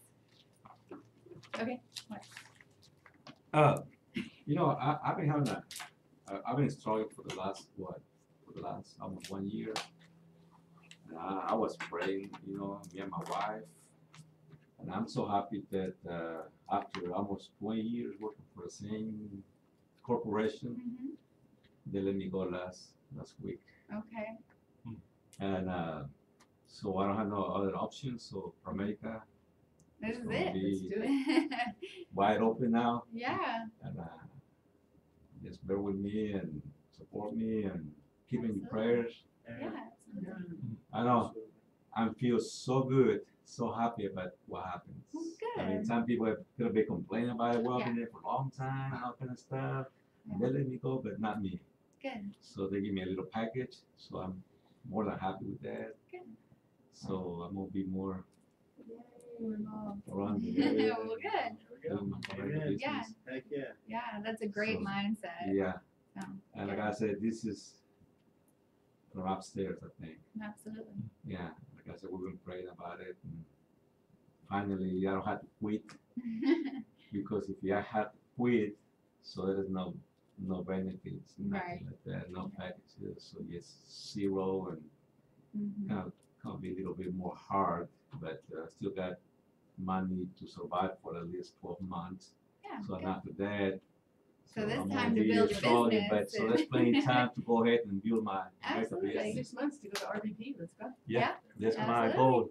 There you So go. Yeah, I mean, the office goal is to promote 3 RVPs this year to get my parents to SVP. So, who's that gonna be? all right. All right, that's all I got. So. Very good. Thank you, guys. Cassie, can I ask a couple questions? Yeah. Do you have any extra brochures, please? Do you have one extra? Of that, just that? The Yeah. promotion, I think it was my recruits. Okay. You have the rest of your Oh, and actually, people came before today. Everybody came for Oh, yeah. Ashley? We're Yeah. probably gonna hang on It's for a for- bit. That's what I was pay it thinking. for- I was okay. probably, Yeah, anybody that's watching in the the office broadcast can get here. those out too. They're So all if up you here. can't get back I'm gonna tell my for any recruit, reason. So she, I had a couple questions on this. Maybe we, yeah, Bye, probably everybody. fall off. Happy birthday. This pertained to her, she just got her, passes her Mhm. license. Good job. It'll probably be like an Yeah. hour. Get that, and she gets sales, she can do that. She can Yes. have that, Yeah. qualify. She's got, if she does that this month, then she'll qualify. But she's got 3 months after that she can go ahead and do it. So, yeah, but definitely push for this month because that'll help her get her bonus, the fast start bonus and that. Yeah. And then, oh yeah, all that, yeah, that's Right, right. right. And, now this one could be me, one recruit plus 1,000. Yeah, that's anybody. Yeah, anybody that's been around forever or just started today, anybody can qualify for that. But it is personal numbers. Okay, and then, I can. My keys are in the car, right? Yep. 3,000 team points. Yes. How does the $1,000 figure, like, 100,000 insurance? How does that $1,000? Here, It doesn't have to do with the amount of insurance, it has to do Okay, with. yeah, my truck is total. right. So How it's, much they pay per month? Not total, if we truck sit is down with bad. somebody, say. And that's okay, man, that's $100,000, fine, which is- as long as you're okay. $500,000 and it costs He said, yeah. $83. He told you, and I was like, oh, Jenna. I asked what happened. She said, okay, don't tell nobody, bro, please. Thank you. And I asked So if why. they're paying $83 a month. He That's said, $1,000 I don't a want year. nobody knowing. That's $1,000 in premium. So that's what you're And I paying was based on like, is how much premium. Cause you're what? paying. That pertains to this 1,000 here. Who's they? And premium is dollars. You just said Dave. Okay. And I was like, I'm not gonna say anything, but you realize regardless of what people, regardless of what it is, people are gonna find out. Yeah, you can qualify You for said it. I know, and he Yeah, said, if so. you sat down with 3 people and they all He said, needed no, I don't life care. And I insurance, said, they all so- cost $83 a month. Then why do you That's care if $3 people Yeah. say anything? Mhm. He said, I don't like drama. And I said, if they're talking behind your back, is it really drama? Thank you so And much. he said, why did I just want my life insurance, and my license. yeah, anymore? And I said, well, that's not what I asked. I was just like questioning. Is there a split commission or is it still on What? the commission until? Saying you're wasting I don't understand. I'm just trying to make him realize. Yeah, I know. Is that how? But, I never understood either. I think that's Jen at all. said he's probably going Yeah, to well, that. Yeah, you would It's get gonna be like, man, 50% he said he of the saw it, now credit, he's and questioning you get everything I believe. 50% of what you would I mean, normally he asked get. if I was okay. So, That's are why I you- believe him. Yeah, so you get half of that if you're Interesting. going You're gonna on be like, the okay, appointment So did he with a say what trainer happened? still. So now that I'm a licensed, I'll get 50% until once I get my own appointment. I never heard of anybody. Yeah. But while I'm still training. I mean, I'm not saying it can't happen. No, it can. Yeah, anything can happen. That's just, But I'll have something true. yeah, I mean, it's just like, we're pretty Right. yesterday. say again? It was yesterday. Yeah. Well, the goal is to set appointments during that time, so Yeah. that by the time you get your license, you don't have to split the distance. Because that's what happens is if you set appointments while you're getting licensed, your license comes in, you're already trained, now you don't split Trained, business. you don't split the business. Right, the goal is not to split business, I the have goal one is, appointment, but it just didn't work out. That's very bad. you gotta set a whole bunch of appointments while you're getting your license, that way, the license comes in, Yeah. it's ready to go. Ready to go right there. So, Yeah. in the case that you Let's haven't switch set any that appointments, you just got your license, yeah, now we've got to get through this situation. Yeah. Yeah, right. Sir. When you get trained, they say, Yeah. Alright. Maybe she'll find it. I'm we need to make sure I have my key.